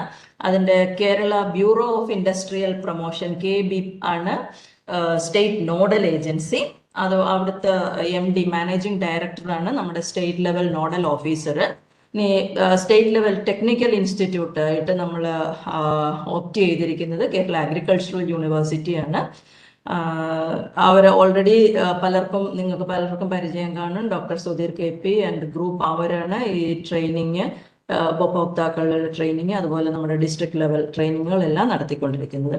ഇതാണ് നമ്മുടെ സ്റ്റേറ്റിലെ കേരളത്തിലെ സ്ട്രക്ചർ. ഇതാണ് ചീഫ് സെക്രട്ടറി ആണ് നമ്മുടെ ഈ സ്കീമിന്റെ ഇതിന്റെ ചെയർമാന്, ഫൈനാൻസ് സെക്രട്ടറി, അതുപോലെ അഡീഷണൽ ചീഫ് സെക്രട്ടറി, പിന്നെ SRLM നമ്മുടെ കുടുംബശ്രീയുടെ മിഷൻ ഡയറക്ടർ, അതുപോലെ തന്നെ നമ്മുടെ ടെക്നിക്കൽ ഇൻസ്റ്റിറ്റ്യൂട്ടിൽ നിന്നുള്ള റെപ്രസെൻറ്റേറ്റീവ്സ്, പിന്നെ നബാർഡ്, NCDC, അങ്ങനെയുള്ള അതിൻ്റെ ആ ഓരോരോ ഇതിൽ നിന്നുള്ള റെപ്രസെൻറ്റേറ്റീവ്സ്, പിന്നെ ബാങ്കിൽ നിന്നുള്ള ലീഡ് ബാങ്ക് ഒക്കെ ഉണ്ടാവും, ബാങ്കിൽ നിന്നുള്ള റെപ്രസെൻറ്റേറ്റീവ്, സ്റ്റേറ്റ് നോഡൽ ഓഫീസർ ആയിരിക്കും അതിൻ്റെ മെമ്പർ സെക്രട്ടറി. ഇതാണ് നമ്മുടെ സ്റ്റേറ്റ് ലെവൽ സ്ട്രക്ചർ. ഇനി ഓരോ ഡിസ്ട്രിക്റ്റിലും നമ്മൾ ആദ്യം ഈ ആപ്ലിക്കേഷൻ കൊടുക്കുമ്പോൾ ഓൺലൈൻ ആപ്ലിക്കേഷൻ സബ്മിറ്റ് ചെയ്തത് അതാത് ഡിസ്ട്രിക്റ്റിലെ ഡിസ്ട്രിക്ട് ലെവൽ കമ്മിറ്റിയാണ് ഫസ്റ്റ് അത് അപ്രൈസ് ചെയ്യുന്നത്. അവർ അപ്രൈസ് ചെയ്തിട്ടാണ് അവർ സ്റ്റേറ്റ് ലെവൽ കമ്മിറ്റിക്ക് ഫോർവേഡ് ചെയ്യുന്നത്. സോ ആ district level committee district collector ആയിരിക്കും ചെയർ ചെയ്യുന്നത്. അതുപോലെ DICയുടെ മാനേജര്, അഗ്രികൾച്ചർ ഓഫീസർ, ഒരു ഗ്രാമപഞ്ചായത്ത് പ്രസിഡന്റ്, ബ്ലോക്ക് ഡെവലപ്മെന്റ് ഓഫീസർ, അങ്ങനെ ഈ മെമ്പേഴ്സുകൾ എല്ലാവർക്കും ഉണ്ടായിരിക്കും അതിനകത്ത് കമ്മിറ്റി, ഡിസ്ട്രിക്ട് ലെവൽ കമ്മിറ്റിയിൽ. സോ നമ്മുടെ ODOP, കേരളത്തിന്റെ ODOP നിങ്ങൾക്ക് പലർക്കും അറിയായിരിക്കും. മെയിനായിട്ട് നമ്മുടെ ആലപ്പുഴ, അതുപോലെ Thrissur rice based products, Ernakulam pineapple, Kannur, Kottayam, Kozhikode, Malappuram coconut, തേങ്ങ, പിന്നെ പത്തനംതിട്ടയും കാസർഗോഡും ജാക്ക് ഫ്രൂട്ട്, ചക്ക, തിരുവനന്തപുരം, കൊല്ലം കപ്പ, വയനാട് പാലും പാലുൽപ്പന്നങ്ങളും. ഇതാണ് നമ്മൾ ആദ്യം നമ്മുടെ സ്റ്റേറ്റ് ഗവൺമെന്റ്, സെൻട്രൽ ഗവൺമെന്റിന് കൊടുത്തിരുന്ന ഒരു ജില്ല ഒരു ഉൽപ്പന്നം എന്നുള്ള ഇതിൽ കൊടുത്തിരുന്നത് ഇതാണ്. പക്ഷെ ഇപ്പൊ നമുക്ക് ഇതിന്റെ ആവശ്യമില്ല. ഏതിൽ നിങ്ങൾ ചെയ്താലും, ഏതൊരു പ്രോഡക്റ്റിൽ നിങ്ങൾ ചെയ്താലും നിങ്ങൾക്ക് PMFME സ്കീമിന്റെ ബെനിഫിറ്റ് വാങ്ങാവുന്നതാണ്. ഇനി PMFME പോലെ തന്നെ ഒരു സ്കീമാണ് MSMEയുടെ PMEGP എന്ന് പറയും, prime minister's employment generation programme എന്നുള്ളത്. ഈ സ്കീമിൽ മൂലവും നിറയെ സക്സസ്ഫുൾ എന്റർപ്രണേഴ്സ്, സ്റ്റാർട്ടപ്സ് ഒക്കെ വന്നിട്ടുണ്ട്. സോ ഇത് രണ്ട് തമ്മിലുള്ള ഒരു കമ്പാരിസൺ ആണ് ഇവിടെ കൊടുത്തിരിക്കുന്നത്. രണ്ടിലും 18 and above years ഉള്ള ആർക്ക് വേണേലും അപ്ലൈ ചെയ്യാം. ഈ സബ്സിഡി റേറ്റിലൊക്കെ ഡിഫറൻസ് ഉണ്ട്. അതാണ് ഇതിന്റെ ഒരു പ്രധാനപ്പെട്ട ഇത്. ഇവിടെ 10 ലക്ഷം രൂപ നമുക്ക് ഇൻഡിവിജ്വൽസിന് മാക്സിമം ലഭിക്കും, ഗ്രൂപ്പിന് 3 കോടി വരെ ലഭിക്കും. പക്ഷെ ഇവിടെ ആ എമൗണ്ട് കുറച്ച് കുറവാണ്. ഇതും 35% തന്നെയാണ് ഇതിലും സബ്സിഡി ഒക്കെ വരുന്നത്. സോ ഇപ്പോൾ ഏതൊരു സംരംഭം തുടങ്ങാനാണെങ്കിലും നമുക്ക് നിറയെ ഓപ്ഷനുകളുണ്ട്. ഇപ്പം നമ്മുടെ സെൻട്രൽ ഗവൺമെന്റിൽ നിന്നാണെങ്കിലും സ്റ്റേറ്റ് ഗവൺമെന്റിൽ നിന്നാണ് നിറയെ സഹായങ്ങൾ വരുന്നു. ഇത് നമ്മുടെ PMFMEയുടെ കേരള ഇതിലെ സ്റ്റേറ്റ് നോഡൽ ഏജൻസി, നോഡൽ ഡിപ്പാർട്ട്മെന്റിന്റെയും ഇമെയിൽ ID, അതുപോലെ തന്നെ അവരുടെ കോൺടാക്ട് നമ്പേഴ്സ്, അതുപോലെ ഓരോ ഡിസ്ട്രിക്റ്റിലും ഉള്ള ഡിസ്ട്രിക്ട് റിസോഴ്സ് പേഴ്സൺസിന്റെ കോൺടാക്ട് നമ്പേഴ്സ്, അവരുടെ ഇമെയിൽ ID, ഇതൊക്കെ നമ്മുടെ വെബ്സൈറ്റിലുണ്ട്. ഞാനിപ്പോൾ നിങ്ങൾ ആ വെബ്സൈറ്റിന്റെ ഡീറ്റെയിൽസ് കൂടെ കാണിച്ചു തരാം. ഇത് ഞാനൊരു എക്സാമ്പിളിന് ഇപ്പൊ ഇതുപോലെ ഉണ്ട്. 4-5 ഡിസ്ട്രിക്റ്റിന്റെ മാത്രമേ ഇവിടെ കൊടുത്തിട്ടുള്ളൂ, 4-5 ജില്ലകളുടെ മാത്രം. ഇതുപോലെ ഓരോ ജില്ലയ്ക്കും ഉണ്ട്. അപ്പോൾ അതാത് ജില്ലയിലുള്ള ആളുകൾ അവരവരുടെ ജില്ലയിലുള്ള ഡിസ്ട്രിക്ട് റിസോഴ്സ് പേഴ്സൺസ്, DRPസിനെ കോൺടാക്ട് ചെയ്താൽ മതി. ഇനി ഇത് സംബന്ധിച്ചുള്ള എന്ത് വിവരങ്ങൾ വേണമെങ്കിലും നിങ്ങൾക്ക് ഈ ഹെൽപ്പ് ലൈൻ നമ്പറിൽ വിളിച്ചു ചോദിക്കാവുന്നതാണ്. അതേപോലെ തന്നെ ഈ മെയിൽ ID നിങ്ങൾക്ക് നമ്മുടെ മിനിസ്ട്രി ഓഫ് ഫുഡ് പ്രോസസ്സിംഗ് ഇൻഡസ്ട്രീസിന്റെ ഓഫീസിൽ അവിടെ ഒരു national level project management unit ഉണ്ട്. ആ യൂണിറ്റിലുള്ള ആളുകൾ നിങ്ങൾക്ക് റിപ്ലൈ ചെയ്യുന്നതായിരിക്കും. ഇനി നമുക്ക് എങ്ങനെ ഈ സൈറ്റിന്റെ ഡീറ്റെയിൽസ്, ഇതാണ് വെബ്സൈറ്റിന്റെ അഡ്രസ്. ഇത് നിങ്ങൾക്ക് കിട്ടണമെങ്കിൽ ഈ സൈറ്റിൽ ഡയറക്റ്റായി പോയില്ലെങ്കിലും നിങ്ങൾ ഗൂഗിളിൽ പോയിട്ട് MOFPI, ministry of food processing industries അന്ന് അടിച്ചു കൊടുക്കണം. അത് അടിച്ചു കൊടുത്തു കഴിഞ്ഞിട്ട് നമ്മൾ മിനിസ്ട്രിയുടെ വെബ്സൈറ്റ് വരുമ്പോൾ അതിൽ തന്നെ PMFME എന്നൊരു ഓപ്ഷൻ ഉണ്ട്. അതിൽ ക്ലിക്ക് ചെയ്താൽ നിങ്ങൾക്ക് ഈ പേജിൽ വരും. ഇതാണ് നമ്മുടെ PMFMEയുടെ പേജാണിത്. സോ ഇതിനകത്ത് നോക്കിയാൽ നിങ്ങൾക്കാണ് ഇത് ഓൺലൈൻ രജിസ്ട്രേഷൻ ഇപ്പോൾ ഇവിടെ ബ്ലിങ്ക് ചെയ്തുകൊണ്ടിരിക്കുന്ന ഒരു link. Okay, online registration. So direct ആയിട്ട് നിങ്ങൾക്ക് ഇതിനകത്ത് നോക്കിയാൽ നമുക്ക് കാണാം ഈ സ്കീമിനെ പറ്റിയിട്ടുള്ള എല്ലാ വിവരങ്ങളും ഇതിനകത്തുണ്ട്. സ്കീമിന്റെ ഗൈഡ് ലൈൻസ്, ഇതിന് ഓരോ സീഡ് ക്യാപിറ്റലായ SHG മെമ്പേഴ്സ്, സ്വയം സഹായ സംഘങ്ങൾക്ക് എങ്ങനെയാണ് ആ സീഡ് ക്യാപിറ്റൽ എങ്ങനെ വാങ്ങാം, അതുപോലെ ഇതിന്റെ കീഴിൽ കോമൺ ഇൻക്യുബേഷൻ സെന്ററിന് അപ്ലൈ ചെയ്യുന്നതിനുള്ള ഗൈഡ് ലൈന്, ഇതാണ് മാർക്കറ്റിംഗ് ആൻഡ് ബ്രാൻഡിങ്, ഇതിന് എന്തെല്ലാമാണ് അതിന്റെ ഗൈഡ് ലൈൻസ്.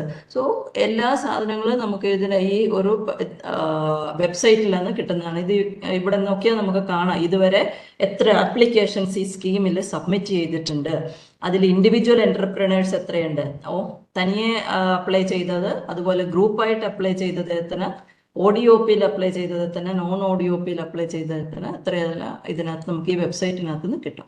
ഇനി ഇത് നമുക്ക് ഫസ്റ്റ് നമ്മൾ ഈ രജിസ്ട്രേഷൻ ആണ് ഫിനിഷ് ചെയ്യേണ്ടത്. സോ ഇതാണ് നമ്മുടെ രജിസ്ട്രേഷനെ ക്ലിക്ക് ചെയ്യുമ്പോൾ നമുക്ക് ഇതുപോലെ ഒരു ലിങ്ക് വരും. ഇവിടെ നോക്കി അറിയാം ഒരു പുതിയതായിട്ട് പോകുന്ന ഒരാൾ ആദ്യം ഇവിടെ നമുക്കൊരു അക്കൗണ്ട് ഓപ്പൺ ചെയ്യണം ആദ്യം. ഓക്കെ, അതിനാണ് ഈ ഒരു സൈൻ അപ്പ് എന്നുള്ള ഓപ്ഷനിൽ നമുക്ക് ക്ലിക്ക് ചെയ്തിട്ട് നമ്മുടെ അക്കൗണ്ട് ഓപ്പൺ ചെയ്യാം. അതിലേക്ക് പോകുന്നതിന് മുമ്പ് നിങ്ങൾ അതിന്റെ താഴെ നോക്കിയാൽ കാണാം list of state nodal agencies. അത് ഓരോ സ്റ്റേറ്റിലെയും നോഡൽ ഏജൻസീസ് ആരാന്നുള്ളതിന്റെ ഡീറ്റെയിൽസ് ഇത് ക്ലിക്ക് ചെയ്താലായിട്ട് നമുക്ക് കിട്ടും. ഫോർ എക്സാമ്പിൾ ഇപ്പൊ നോക്കിയാൽ Andaman, Assam, Kerala Industries Department, so Dr. K. Ilangovan IAS, Additional Chief Secretary, so their contact number, email ID, all the details are. അതുപോലെ KBIP, this is the nodal agency. ഈ nodal ഏജൻസിയുടെ Shri Suraj S chief executive officer, അവരുടെ mail ID, phone number എല്ലാ ഡീറ്റെയിൽസും ഇതിനകത്തുണ്ട്. Okay, അതേപോലെ list of district nodal points, ഓരോ ജില്ലയിൽ ആരെയാണ് കോണ്ടാക്ട് ചെയ്യേണ്ടത്, അതുപോലെ contact details of district resource person. ഇവരാണ് നമ്മൾ ഉപഭോക്താക്കൾക്ക് ഏറ്റവും കൂടുതൽ ആവശ്യമുള്ളത്, ഇവരെയാണ് district resource persons. Okay, so ഇവരുടെ ലിസ്റ്റ് എടുത്ത് നോക്കിയാൽ ഇപ്പൊ നമുക്ക് കാണാം.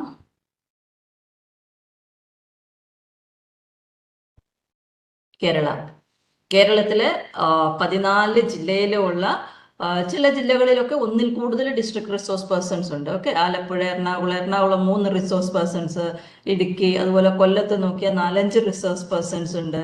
സോ ഇവരുടെ എല്ലാവരുടെയും ഫോൺ നമ്പർ ഉണ്ട്, അവരുടെ ഇമെയിൽ ID ഉണ്ട്. നിങ്ങൾക്ക് എപ്പോൾ വേണമെങ്കിലും അവരെ കോണ്ടാക്ട് ചെയ്യാവുന്നതാണ്. ഓക്കെ, അതേപോലെ ആരാണ് ഇവിടുത്തെ പ്രോജക്ട് മാനേജ്മെന്റ് യൂണിറ്റ്. അൺഫോർച്ചുനേറ്റ്ലി നമുക്ക് കേരളത്തിൽ ഇതുവരെ പ്രോജക്ട് മാനേജ്മെന്റ് യൂണിറ്റ് ഒന്നും ഇത് വെബ്സൈറ്റിനകത്ത് കാണാൻ കഴിയുന്നില്ല. മേ ബി അപ്ഡേറ്റ് ആകാത്തതായിരിക്കാം. സോ ഇവിടെ നമ്മൾ ആദ്യം ഇപ്പൊ നമുക്കൊരു അക്കൗണ്ട് ക്രിയേറ്റ് ചെയ്യണം. ഫസ്റ്റ് അതിന് സൈൻ അപ്പ് എന്നുള്ള ഈ ബട്ടണിൽ ക്ലിക്ക് ചെയ്യാം. സോ ഇവിടെ ക്ലിക്ക് ചെയ്താൽ നിങ്ങളുടെ പുതിയതായിട്ട് ഉപയോഗിക്കുന്നവരുടെ ന്യൂ യൂസർ രജിസ്ട്രേഷൻ വരും.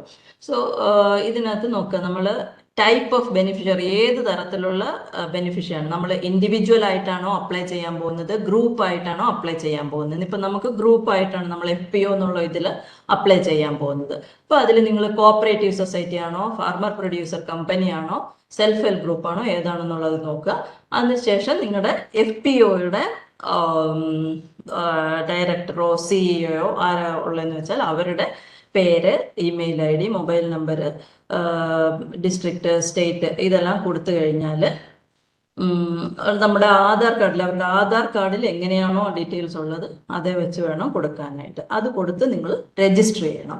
രജിസ്റ്റർ ചെയ്തതിന് ശേഷം നമ്മൾ തിരിച്ച് വീണ്ടും ഇവിടെ ലോഗിൻ പേജിൽ പോവുക. ലോഗിൻ പേജിൽ പോയിട്ട് ആ രജിസ്റ്റർ ചെയ്ത നിങ്ങളുടെ യൂസർ IDയും പാസ്വേഡും ഒക്കെ നിങ്ങൾക്ക് കിട്ടും. അപ്പോൾ അത് വെച്ചിട്ട് നിങ്ങളിത് ഓപ്പൺ ചെയ്യാവുന്നതാണ്.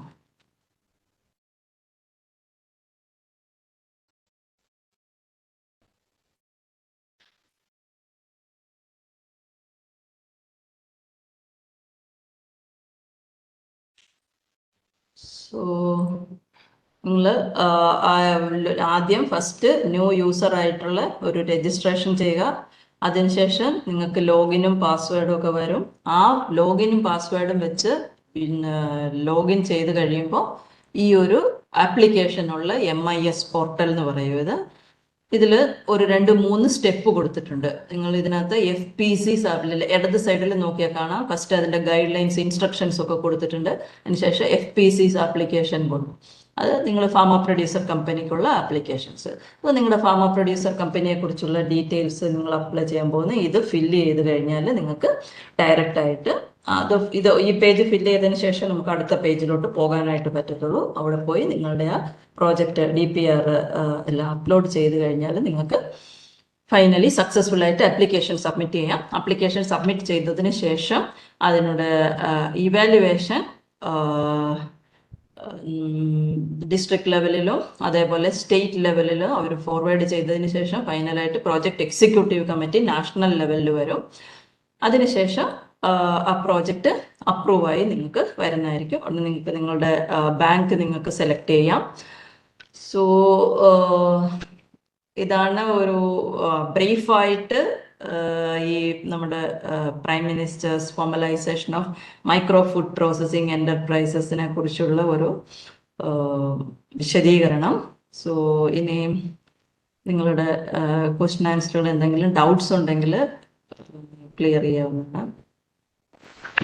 Thank you very much. എല്ലാവർക്കും നമസ്കാരം. വളരെ നല്ലൊരു സെഷനാണ് നമുക്ക് ഇപ്പോൾ ലഭിച്ചിരിക്കുന്നത്. അപ്പോൾ PMFME സ്കീമിനെ പറ്റി വളരെ വ്യക്തമായിട്ട് സിനിജ മാം നമുക്ക് പറഞ്ഞു തന്നിട്ടുണ്ട്. എന്നാൽ പോലും ചിലർക്കെങ്കിലും കുറച്ച് സംശയങ്ങൾ കാണും. അപ്പം സംശയങ്ങൾ നിങ്ങൾക്ക് ചാറ്റ് ബോക്സിൽ എഴുതാം. അതുപോലെ തന്നെ അൺമ്യൂട്ട് ചെയ്യാനായിട്ടും റിക്വസ്റ്റ് ചെയ്യാം. ഹാൻഡ് റേസ് ചെയ്തും സംശയം ചോദിക്കാവുന്നതാണ്. അപ്പോൾ ഓരോരുത്തരായിട്ട് സംശയം ചോദിക്കാം.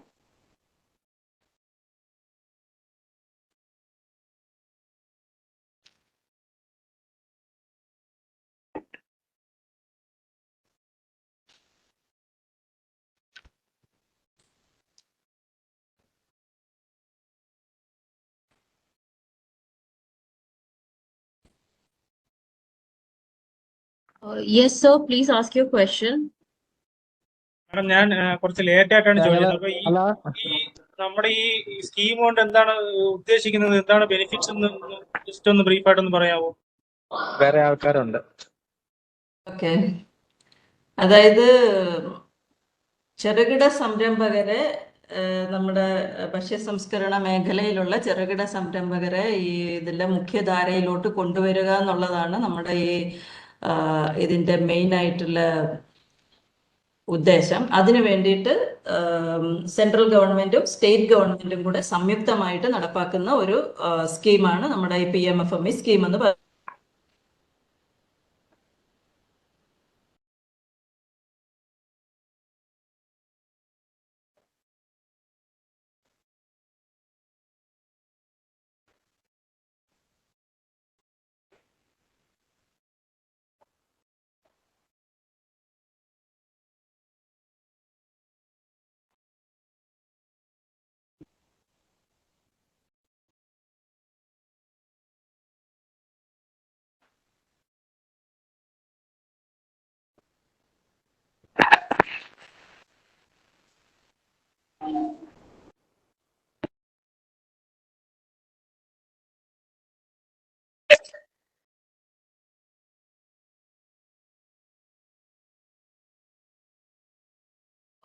Sorry to interrupt, ma'am. Your voice is not audible. Steffi, are you able to hear ma'am's voice? No. Okay, so ma'am, the answer for the query was not audible. Can you please repeat?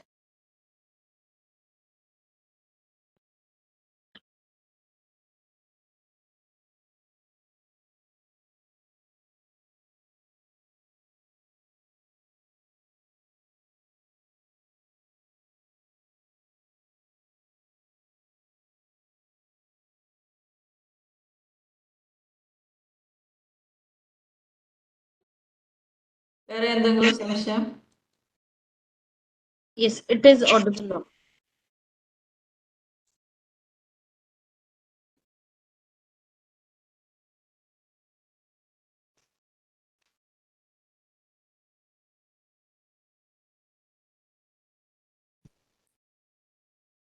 ഒരു question chat ബോക്സിൽ വന്നിട്ടുണ്ട്.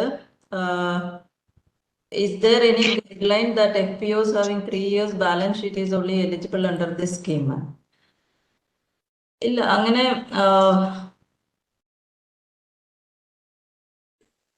Existing അല്ല, new ആയിട്ട് പുതിയതായിട്ട് തുടങ്ങുന്ന FPO ആണെങ്കിൽ അവർക്കും apply ചെയ്യാവുന്നതാണ്.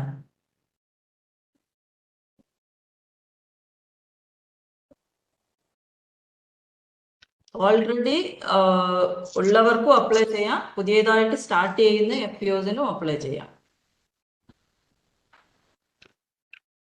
മാം, ഒരു ക്വസ്റ്റ്യൻ ഉണ്ട്. Cost of land four setting up of unit under FPO. Land cost അത് നമ്മുടെ ഓരോ സ്ഥലത്തിന്റെ ഇതിനനുസരിച്ച് മാറിക്കൊണ്ടിരിക്കും. കാരണം ഇത് ഭൂമി വാങ്ങാനായിട്ട് ഇതിനകത്ത് സഹായം കൊടുക്കുന്നതല്ല. ഓക്കെ, നമ്മുടെ പ്ലാന്റ് ആൻഡ് മെഷീനറിക്ക് വേണ്ടിയിട്ട്, അതായത് അതിന്റെ എക്യുപ്മെന്റ് വാങ്ങുന്നതിന് വേണ്ടിയിട്ടാണ് നമുക്ക് മെയിനായിട്ട് ഇത് കൊടുക്കുന്നത്. അതിനകത്ത് ലാൻഡ് വാങ്ങാനായിട്ടെന്ന് പറഞ്ഞിട്ട് ഒരു ഇതില്ല. പിന്നെ ഒരു 30% of the total project cost നിങ്ങൾക്ക് സിവിൽ കൺസ്ട്രക്ഷന് വേണ്ടിയിട്ട് ഉപയോഗിക്കാവുന്നൊരു ഓപ്ഷൻ ഉണ്ട്. അല്ലാതെ ഭൂമി വാങ്ങിക്കാനായിട്ടുള്ള സ്കോപ്പില്ല. Okay, so PV George have raised the hand, so I am making unmute. PV George, please unmute your mic and ask the question. Ma'am, good evening മാം. ഞാൻ കോട്ടയം ജില്ലയിലെ പാലായിൽ നിന്നാണ് സംസാരിക്കുന്നത്. സിനിജ മാമിനെ നേരിട്ട് അവിടെ വന്നപ്പോൾ കണ്ടിട്ടുണ്ട്. PMFMEയുടെ നോഡൽ ഏജൻസി ആയിട്ട് വർക്ക് ചെയ്യുന്നുണ്ടല്ലോ, നിപ്റ്റം. ഞാൻ സംശയം ചോദിക്കുന്നത്, ഞങ്ങളുടെ ഫാർമ പ്രൊഡ്യൂസർ കമ്പനിക്ക് ഇപ്പോ ഈ ടോട്ടൽ ലോൺ ലിങ്ക്ഡ് സബ്സിഡി ആണോ കിട്ടുന്നത്? അതോ ഞങ്ങൾ ഓൺ ഫണ്ട് കൊണ്ട് ചെയ്യുവാണെങ്കിൽ നമുക്ക് സബ്സിഡി കിട്ടുമോ? അതുപോലെ 3 കോടി രൂപ വരെ സബ്സിഡി ആണോ, അതേ 3 കോടി രൂപ വരെയുള്ള പ്രോജക്റ്റുകളാണോ നമുക്ക് ടേക്കപ്പ് ചെയ്യാൻ പറ്റുന്നത്? അല്ലല്ല, 10 കോടി വരെയുള്ള പ്രോജക്റ്റ് നിങ്ങൾക്ക് അപ്ലൈ ചെയ്യാം. 3 കോടി സബ്സിഡിയാണ്. 3 കോടി സബ്സിഡിയാണ്. മാം, എത്ര കോടി രൂപ വരെയുള്ള പ്രോജക്റ്റുകൾ നമുക്ക് അപ്ലൈ ചെയ്യാൻ പറ്റുന്നത്? 10 കോടി. 10 കോടിയുടെ വരെ അപ്ലൈ ചെയ്യാം. Okay okay. 3 കോടി സബ്സിഡിയാണ്. അപ്പൊ 30% സബ്സിഡി വരും അല്ലേ? യെസ്. അതിൽ 10% നിങ്ങളുടെ ഓൺ കോൺട്രിബ്യൂഷൻ ആയിരിക്കണം. ഈ 10 കോടിയിൽ 10% നിങ്ങളുടെ ഓൺ കോൺട്രിബ്യൂഷൻ. അത് നമ്മുടെ പ്രോപ്പർട്ടി ആയിട്ട് കാണിച്ചാലും മതിയല്ലോ അല്ലേ? നമ്മുടെ അല്ല, ആ എമൗണ്ട് നിങ്ങൾ ഡെപ്പോസിറ്റ് ചെയ്യേണ്ടി വരും. ക്യാഷ് ഡെപ്പോസിറ്റ് ചെയ്യേണ്ടി വരും. Okay okay okay. ഇത് ഈ സബ്സിഡി ലോൺ ലിങ്ക്ഡ് ആണ് മാം? സബ്സിഡി, അതായത് ക്രെഡിറ്റ് ലിങ്ക്ഡ് സബ്സിഡി എന്നാണ് അതിന് പറയുന്നത്. അതായത് നിങ്ങൾക്ക് ആദ്യത്തെ വർഷം തന്നെ ഡയറക്റ്റ് ആയിട്ട് ആ പൈസ നിങ്ങളുടെ കയ്യിൽ കിട്ടത്തില്ല. ഇത് നിങ്ങളത് തുടങ്ങി 3 വർഷത്തേക്ക് നിങ്ങളത് സസ്റ്റൈനബിൾ ആയിട്ട് റൺ ചെയ്ത് കാണിക്കുക. 3 വർഷത്തിന് ശേഷമായിരിക്കും ആ എമൗണ്ട് നിങ്ങളുടെ അക്കൗണ്ടിൽ വരിക. പ്രോഗ്രാം. അതാ ചിലപ്പോ എങ്ങനെയാ വെച്ചാൽ അത് ഓരോ ബാങ്കിന്റെ ഇതനുസരിച്ച് ഇരിക്കും. ചിലര് നിങ്ങൾക്ക് കിട്ടേണ്ട ലോൺ എമൗണ്ട് ഉണ്ടല്ലോ, അതിൽ നിന്ന് ഇങ്ങനെ ഡിഡക്ട് ചെയ്യാനും മതി. നിങ്ങൾ തിരിച്ചടയ്ക്കേണ്ട എമൗണ്ടിൽ നിന്ന് ഡിഡക്ട് ചെയ്യും. അങ്ങനെ. Okay. Thank you ma'am.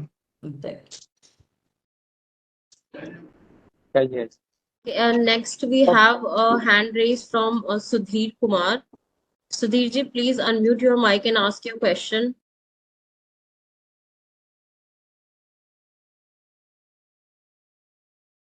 Yes. Ask your question. Ma'am, ഈ ലാൻഡ് കോസ്റ്റ് പ്രോജക്റ്റിൽ ഇൻക്ലൂഡ് ചെയ്യാമോ? ലാൻഡ് കോസ്റ്റ് അതോ തീർച്ചയായിട്ടും ഇൻക്ലൂഡ് ചെയ്യാമല്ലോ? പ്രോജക്റ്റിൽ ഇൻക്ലൂഡ് ചെയ്യാം. പക്ഷെ ഈ നമ്മുടെ സബ്സിഡി കണക്കാക്കുമ്പോ ഉണ്ടല്ലോ, ആ 35%-ത്തിനകത്ത് ആ ലാൻഡ് കോസ്റ്റ് ഇൻക്ലൂഡ് ചെയ്യത്തില്ല. നിങ്ങൾക്ക് ലോൺ കിട്ടാൻ വേണ്ടി നിങ്ങളുടെ DPR-നകത്ത് you can include that one. അത് ഇൻക്ലൂഡ് ചെയ്യാം.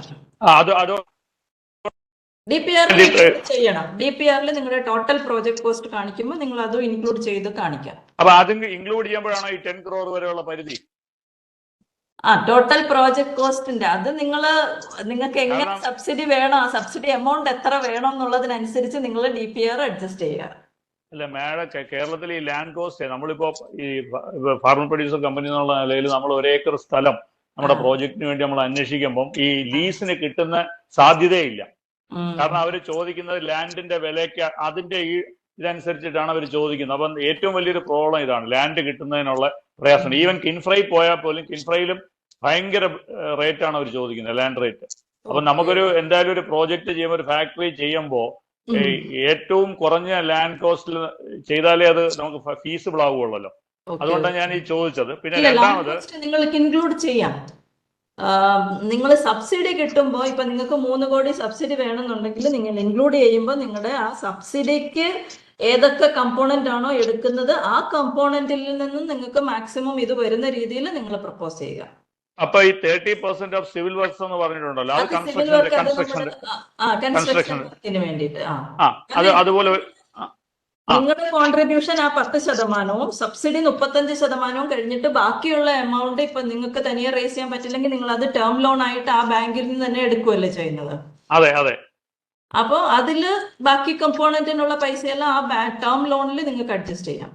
അല്ല, അതുപോലെ ഈ ഇതുണ്ടല്ലോ, അതായത് ഈ 30% ഓഫ് സിവിൽ വർക്ക്സ് എന്ന് പറയുമ്പോൾ അതിനകത്ത് എന്തായാലും നമുക്ക് ലാൻഡ് കോസ്റ്റ് ഒരു കാര്യമായിട്ടുള്ള ഒരു എമൗണ്ട് വരുന്നതാണ്. അത് പ്രോജക്ട് കോസ്റ്റ് വരും.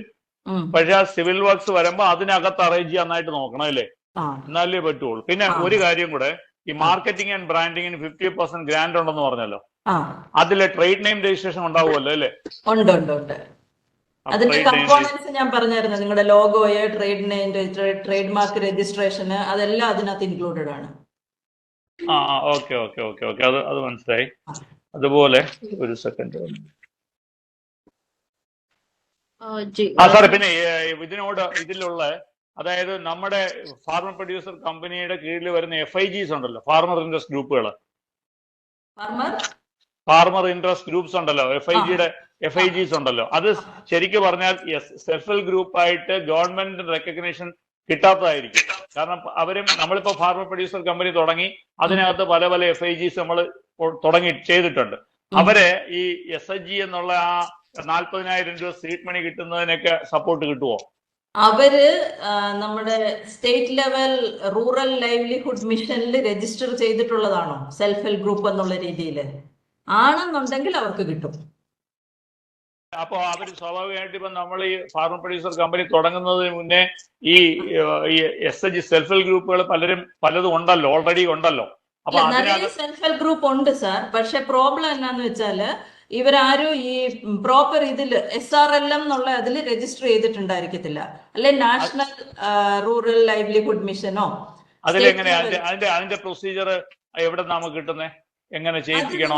ഈ കുടുംബശ്രീ യൂണിറ്റിന്റെ അടുത്തൊക്കെ ചോദിച്ചാൽ മതിയല്ലോ. അവർ കുടുംബശ്രീയുടെ ഓഫീസ് ഉണ്ടല്ലോ, അവരുടെ അടുത്ത് ചോദിച്ചാൽ മതി. അത് രജിസ്റ്റർ ചെയ്തിട്ടുള്ള, കാരണം അവരുടെ രജിസ്റ്റേർഡ് ലിസ്റ്റിൽ നിന്നുള്ള ആൾക്കാരെയാണ് അവർ സ്റ്റേറ്റ് ലെവൽ നോഡൽ ഏജൻസിക്ക് ഈ സീഡ് ക്യാപിറ്റലിന് വേണ്ടിയിട്ട് നോമിനേറ്റ് ചെയ്ത് കൊടുക്കുന്നത്.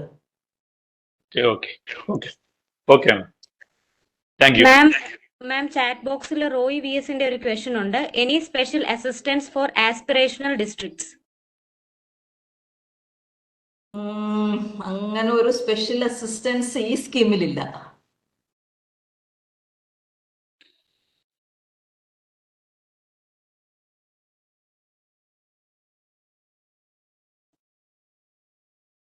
ആർക്കെങ്കിലും ക്വസ്റ്റ്യൻസ് ചോദിക്കാനുണ്ടെങ്കിൽ ഹാൻഡ് റേസ് ചെയ്യാം.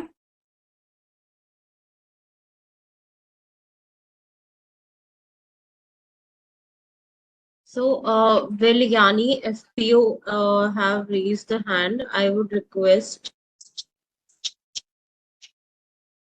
Hello. Yes. Yeah. Please ask the question, sir. Madam, ഞാൻ Yani FPOയുടെ CEO ആണ്. ഇത് നോബൽ മാം. പറയൂ സർ. മാഡം, ഞങ്ങള് പലപ്പോഴും ഇതേ സ്കീമിൽ തന്നെ പലപ്പോഴും ലോൺ അപ്ലൈ ചെയ്തപ്പോഴേ ഈ സിബിലിന്റെ ഒരു പ്രശ്നം പറഞ്ഞിട്ടുണ്ടായിരുന്നേ. FPOക്ക് സിബിലിന്റെ ഈ കേസസിൽ നമുക്ക് എന്തെങ്കിലും ഇടപെടാൻ പറ്റുമോ നിങ്ങളുടെ ഈ തലത്തിൽ നിന്നുകൊണ്ട്? എന്ത് രീതിയിലാണ് സാർ ഉദ്ദേശിക്കുന്നത്? നമ്മളിതിന്റെ ഇപ്പം FPO ഇപ്പം തുടങ്ങിയിട്ടല്ലേ ഉള്ളൂ. ഞങ്ങളിപ്പം തുടങ്ങിയിട്ട് ഇപ്പൊ 1 വർഷം ആയതേ ഉള്ളൂ. അപ്പൊ ഈ സിബിൽ കാരണം കൊണ്ട് നമുക്കൊരു സിബിൽ സ്കോറിന്റെ കുറവ് കാരണം കൊണ്ട് നമുക്കൊരു ലോൺ കിട്ടാതിരിക്കുന്നതേ, ഞങ്ങൾ ഈ സ്കീമിൽ തന്നെ ഞങ്ങൾ ശ്രമം നടത്തിയിരുന്നു. ഓക്കെ, ലീസിനെടുത്താൽ അത് അലോ ചെയ്യുന്നില്ല സാർ? ലീസിനെടുത്തുകൂടെ? ലീസിനെടുത്ത് നമ്മളൊരു റിക്വസ്റ്റ് കൊടുത്തിരുന്നു, ഇതുവരെ ഒരു തീരുമാനം വന്നിട്ടില്ല മാഡം. അപ്പൊ ഞാൻ അതുകൊണ്ടാണ് ഇങ്ങനെ ഒരു പബ്ലിക് പ്ലാറ്റ്ഫോം. നിങ്ങൾ ട്രിവാൻഡ്രം തന്നെയല്ലേ സാർ? നമ്മുടെ KB ബന്ധപ്പെട്ടുകൂടായിരുന്നോ? ഞങ്ങൾ കൊടുത്തിരുന്നു. ഇല്ല, കൊടുത്തിട്ട് കാര്യമില്ല സാർ, നമ്മളത് ഫോളോ അപ്പ് ചെയ്യണം അല്ലെ. നമ്മള് അറിയാലോ നമ്മുടെ നാട്ടിലെ കാര്യമൊക്കെ അല്ലേ. അപ്പോ നമ്മള് ബ്യൂറോ ഓഫ് ഇൻഡസ്ട്രിയൽ കോർപ്പറേഷൻ അല്ലേ, KBP അല്ലേ, ഇൻഡസ്ട്രിയൽ പ്രൊമോഷൻ, അവിടുത്തെ ആൾക്കാരുമായിട്ടൊന്നും ഡയറക്റ്റ് ആയിട്ട് നിങ്ങൾ ട്രിവാൻഡ്രം ആയതുകൊണ്ട് ഡയറക്റ്റ് അവരെ പോയി കണ്ട് ഒന്ന് സ്പീഡപ്പ് ചെയ്യിക്കുകയാണെങ്കിൽ ഓക്കെ ആയിരിക്കും. കാരണം ലീസിന് എടുക്കാമല്ലോ. കാരണം ഇപ്പോൾ എല്ലാ FPOസിനും നമുക്ക് ലാൻഡ് പർച്ചേസ് ചെയ്തിട്ട് പോകാനായിട്ടുള്ള ഒരു കപ്പാസിറ്റി കാണത്തില്ല. ഇല്ലില്ല, ഇൻഫ്രാസ്ട്രക്ചർ ഒരു പ്രശ്നമാണ് മാഡം. അതാണ്. അപ്പൊ ബാക്കി എല്ലാ ഇതിലെയും നമ്മൾ ലീസിനെടുത്ത് ചെയ്യുന്നതിന് നമ്മുടെ ലീസ് എഗ്രിമെന്റ് ഒക്കെ കാണിച്ചാലേ ഇത്ര വർഷത്തേക്ക് ഒരു മിനിമം 10 വർഷത്തേക്കൊക്കെ ലീസിന് എടുക്കും, അങ്ങനെയൊക്കെ കാണിച്ച് നമുക്ക് എടുക്കാവുന്നതാണ്. Okay, okay.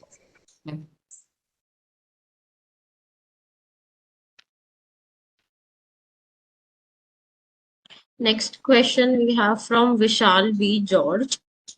I would request him to please unmute the mic and ask the question.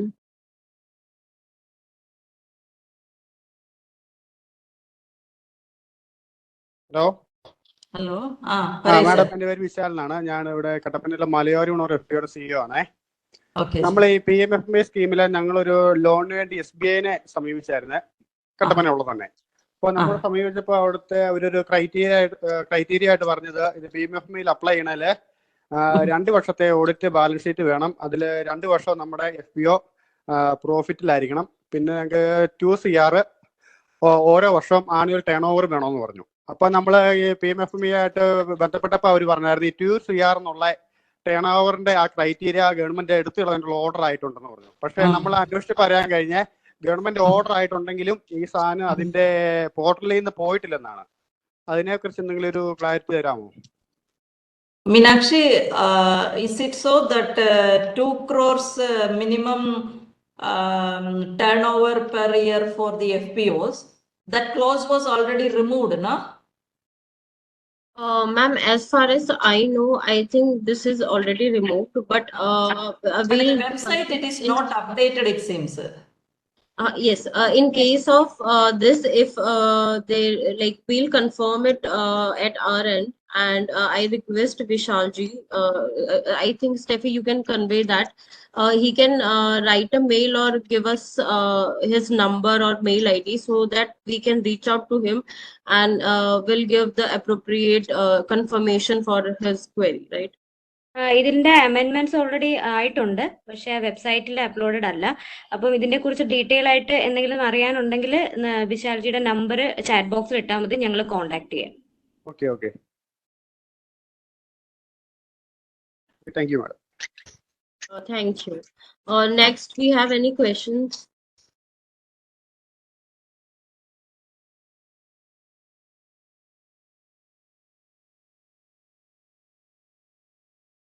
Meenakshi, in chat box there is no questions.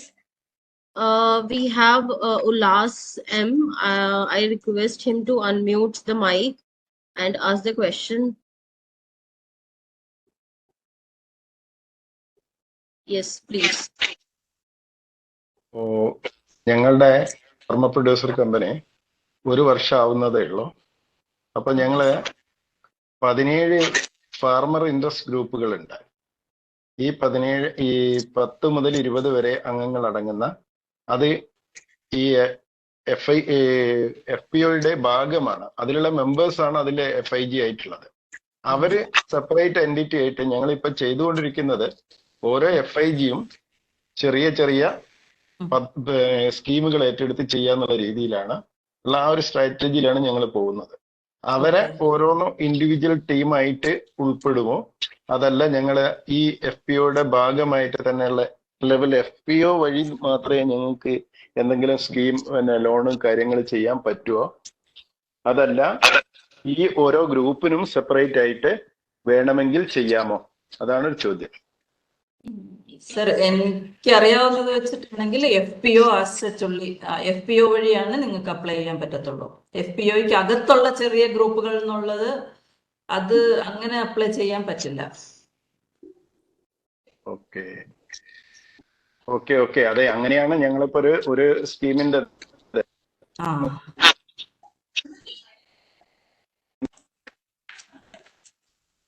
ചോദിച്ചാണ്. Okay, thank you. I think one more question is there. I don't needed any collateral. Steffi, I think Yes, Pooja Gupta can answer this one, no? Any collateral is required?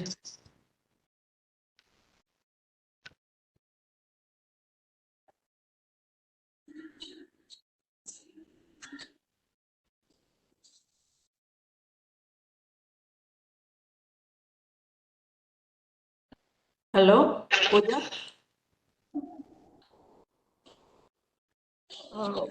Miss Pooja Gupta from NABARD. Are we audible to you?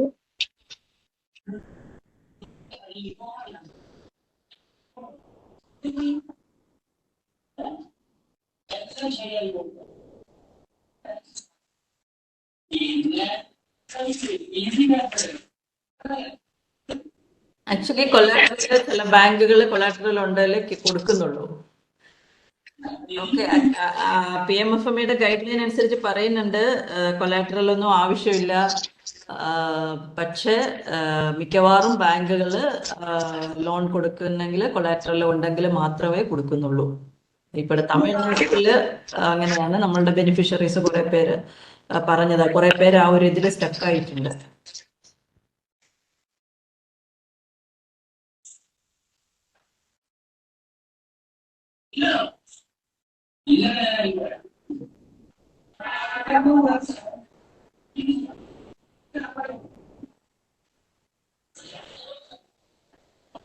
So we have got the answer from Pooja Gupta ma'am. I am requesting you to unmute your mic, ma'am. Hi, good afternoon, everyone. Due to some technical issue, I was not able to unmute myself previously. Sorry for the inconvenience. Okay, so as just asked recently that whether any collateral is allowed in case of FPOs availing credit guarantee. So our scheme guidelines clearly state that in case the FPO wishes to avail credit guarantee, we do not accept any collateral or any third party guarantee or any personal guarantee by the director. The loan has to be collateral free in case the credit guarantee is being availed.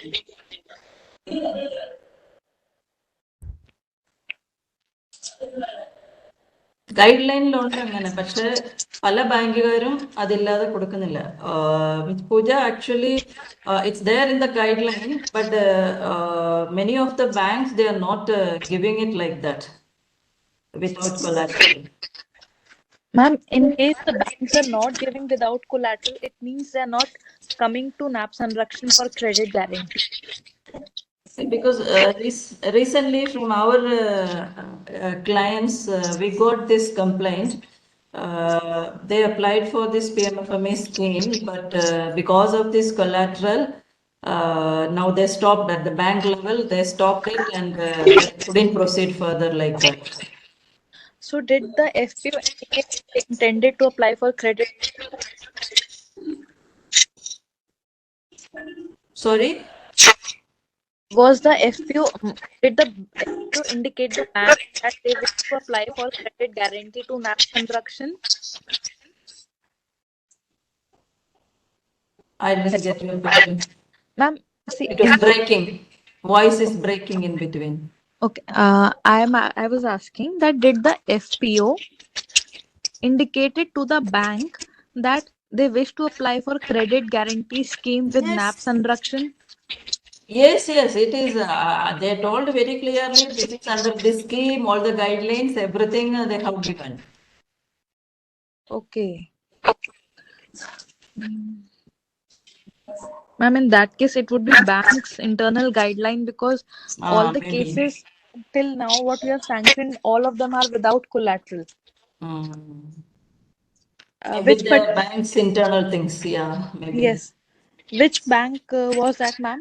In case we can speak to them, we can try having a meeting with them later on. Okay, I'll get the details and then I can get back to you. Okay. Sure, ma'am. In the meantime, we have another question from Meenu Anwar. I request them to ask the question. Good afternoon. Sinija madam, ഇവിടെ നേരത്തെ പൂജ Gupta madam പറഞ്ഞതുപോലെ നബാർഡിലെ subsidiary ഉണ്ട് നാപ് സെൻട്രക്ഷൻ.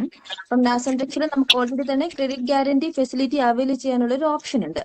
അപ്പോൾ ഞാൻ just ഇതൊന്ന് add ചെയ്യുന്നു എന്നുള്ളതേ ഉള്ളൂ. കാരണം നമ്മുടെ ഏതെങ്കിലും ഒരു FPO നമ്മുടെ നാപ് സെൻട്രക്ഷനിൽ ക്രെഡിറ്റ് ഗ്യാരണ്ടിക്ക് ആപ്ലിക്കേഷൻ കൊടുത്ത് അവൈൽ ചെയ്യുന്നുണ്ടെങ്കിൽ അവർക്ക് കൊലാട്രൽ സെക്യൂരിറ്റിയുടെ ആവശ്യം ഉണ്ടാവില്ല. ഈ ക്രെഡിറ്റ് ഗ്യാരണ്ടി അവൈൽ ചെയ്തില്ലെങ്കിൽ മാത്രമേ ഉള്ളൂ ബാങ്ക്സ് കൊലാട്രൽ സെക്യൂരിറ്റി ചോദിക്കാം.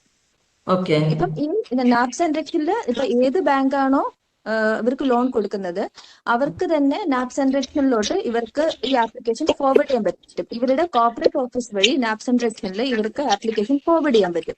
ഇപ്പോ എല്ലാ ഒട്ടുമിക്ക ബാങ്ക്സുകളും നാപ് സംരക്ഷണമായിട്ട് രജിസ്റ്റർ ചെയ്തിട്ടുണ്ട്. അപ്പം ഒരു ആപ്ലിക്കേഷൻ ബാങ്ക്സ് അക്സെപ്റ്റ് ചെയ്തതിന് ശേഷം ആ ആപ്ലിക്കേഷൻ അവർ കോർപ്പറേറ്റ് ഓഫീസ് വഴി നാപ് സംരക്ഷണിലെത്തി നാപ് സംരക്ഷൻ അത് അപ്രൂവ് ചെയ്തിട്ടുണ്ടെങ്കിൽ അവർക്ക് കൊലാട്രൽ സെക്യൂരിറ്റി കൊടുക്കേണ്ട ആവശ്യം വരില്ല. ആ ക്രെഡിറ്റ് ഗ്യാരണ്ടി അവൈൽ ചെയ്തില്ലെങ്കിൽ മാത്രമേ ഉള്ളൂ ബാങ്ക് കൊലാട്രൽ സെക്യൂരിറ്റി കൊടുക്കുക.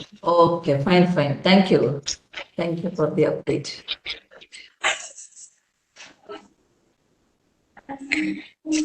മാം, ചാറ്റ് ബോക്സിൽ ഒരു ക്വസ്റ്റ്യൻ ഉണ്ട്. If agri infrastructure fund scheme sanction ആയാൽ അതിനെ നമുക്ക് PMFME സ്കീമുമായിട്ട് മെർജ് ചെയ്യാൻ പറ്റുമോ ലോണിനെ? അതില് നമുക്ക് ഇൻട്രസ്റ്റ് റേറ്റില് കുറവുണ്ടാകും. മെർജ് ചെയ്ത് കഴിഞ്ഞാൽ ഇൻട്രസ്റ്റ് റേറ്റ് കുറച്ച് ആ ലോൺ നമുക്ക് അവൈൽ ചെയ്യാൻ പറ്റും. Okay. Next, we have Joseph KS. He have raised the hand. I request him to unmute the mic and ask the question.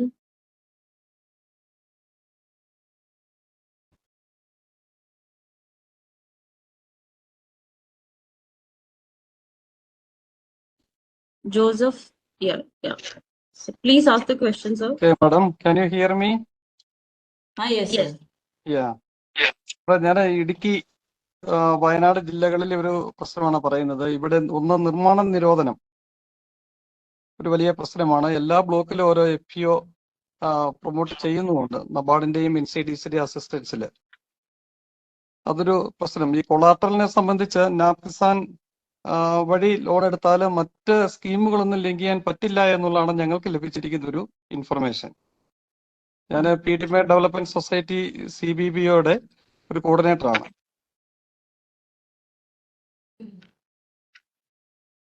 Question clear ആയോ മാഡം? ക്വസ്റ്റ്യൻ ക്ലിയർ ആയി. പക്ഷേ എനിക്കിപ്പോ നാട്ടിലത്തെ എന്താണ് അവിടുത്തെ എക്സിസ്റ്റിംഗ് റൂൾസ് ഒക്കെ എന്താന്നുള്ളത് എനിക്ക് അത്രയ്ക്ക് അറിഞ്ഞൂടാ. FPOs എല്ലാവരും നന്നായിട്ട് പ്രൊമോട്ട് ചെയ്യുന്നുണ്ട്. ഇപ്പൊ ഇടുക്കി ജില്ലയിലെ എല്ലാ ബ്ലോക്കിലും 2, 3, 4 ഞാനിപ്പം വിശാല പറഞ്ഞ മലയോര ഉണർവ് കട്ടപ്പന ബ്ലോക്കിൽ FPOയുടെ നോക്കുന്ന ഒരു കോർഡിനേറ്ററാണ്. കട്ടപ്പന ബ്ലോക്കിൽ 4 FPO ഉണ്ട്. പക്ഷേ നമുക്ക് ഒന്ന് കൊളാട്രൽ വേണ്ട എന്നുള്ള വിവരം ഈ ബാങ്ക് മാനേജേഴ്സ് കറക്റ്റ് ആയിട്ട് ഗൈഡ് ചെയ്ത് തരുന്നില്ല. നാപ് കിസാൻ ഞങ്ങൾ അവിടുന്ന് ലോൺ കിട്ടാത്തതിന്റെ നാപ് കിസാനിനെ അപ്രോച്ച് ചെയ്യാണ്. പക്ഷെ നാപ് കിസാൻ പറയുന്നത് ഞങ്ങൾ ക്രെഡിറ്റ് നിങ്ങൾക്ക് തരും കൊളാട്രൽ, പക്ഷേ ഒരു സബ്സിഡി സ്കീമുകളും മറ്റ് സ്കീമുകളും ഇതോട്ട് ലിങ്ക് ചെയ്യാൻ പറ്റില്ല. ഒരു നോൺ ബാങ്കിങ് ഫിനാൻഷ്യൽ ഇൻസ്റ്റിറ്റ്യൂഷൻ ആയിട്ടാണ് നാപ് കിസാൻ വർക്ക് ചെയ്യുന്നതെന്നാണ് ഞങ്ങൾക്ക് കിട്ടിയിരിക്കുന്ന ഇൻഫർമേഷൻ. അതൊരു കാര്യം. രണ്ടാമതായിട്ടുള്ളത്, ഞങ്ങളൊരു ബിഗ് എന്റർപ്രൈസസിലേക്ക് കടക്കാനായിട്ട് വേണ്ടി നമുക്ക് ഈ നിർമ്മാണ നിരോധനം ഒരു വലിയ എൻട്രൻസ് ആണ്. FPOയുടെ വളർച്ചയ്ക്ക് വലിയൊരു തടസ്സമാണ്. ഞങ്ങൾ ലീസിനൊക്കെ എടുത്താണ് ഇപ്പൊ നടത്തുന്നത്. Maybe Meenakshi, anybody from SNA is here in this webinar? Ma'am, I don't think so. Anybody is there from Kerala, SPMU or SNA.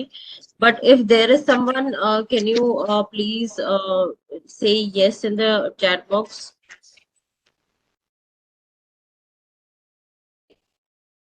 Okay, there is someone. I'll unmute him, Mr. Amar.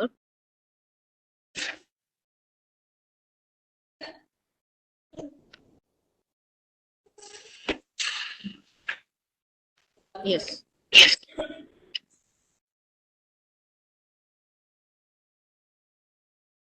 Yes. Mr. Amar, are you from SNA or SPMU? I'm from FPO. Sorry? FPO. I'm a CEO of FPO, Pandalini FPO CEO. Okay.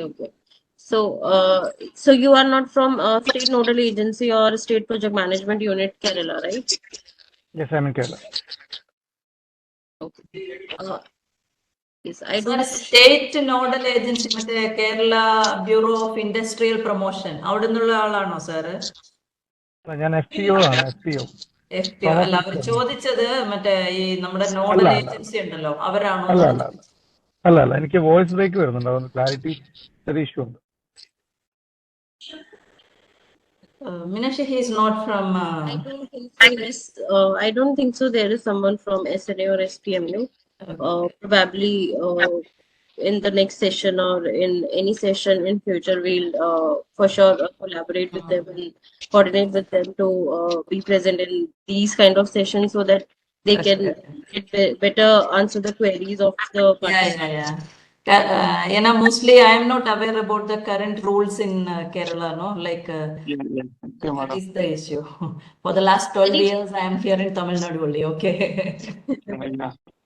Anyways, ma'am, if there is any unanswered query, we'll take up and we'll make sure that we'll revert to the participant. I request sir to please, or is there anyone whose query is unanswered and who is not satisfied? They can just write their mail ID and mobile number in the chat box. We'll for sure contact you after the session. എന്തെങ്കിലും questions ആർക്കെങ്കിലും ചോദിക്കാനുണ്ട്, മനസ്സിലാകാതെ ഉണ്ട്, അല്ലെങ്കിൽ ചോദിക്കാനുണ്ട്, further അറിയണമെന്നുണ്ടെങ്കിൽ നിങ്ങളുടെ നമ്പറും മെയിൽ ഐ ഡിയും വാട്സപ്പ് ചാറ്റിൽ ഇതിന്റെ ചാറ്റിൽ ഇട്ടാൽ മതി. അപ്പോൾ അവരുമായിട്ട് നമ്മൾ കോർഡിനേറ്റ് ചെയ്ത് സംസാരിക്കുന്നതായിരിക്കും.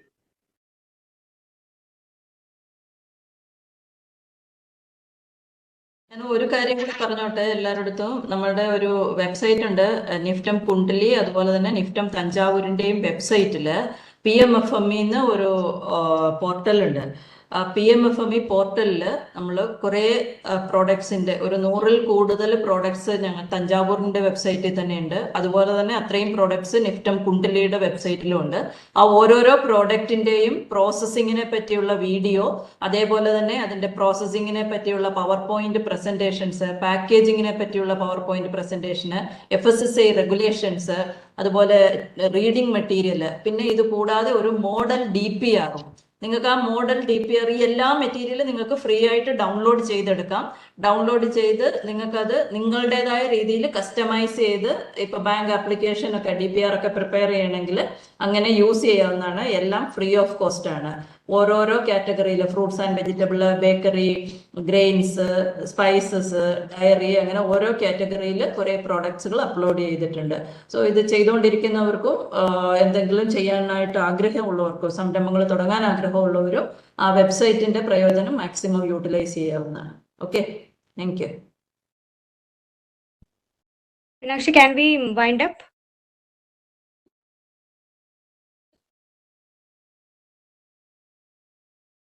Yes, Steffi, actually, I think you should convey the vote of thanks to Shinita ma'am.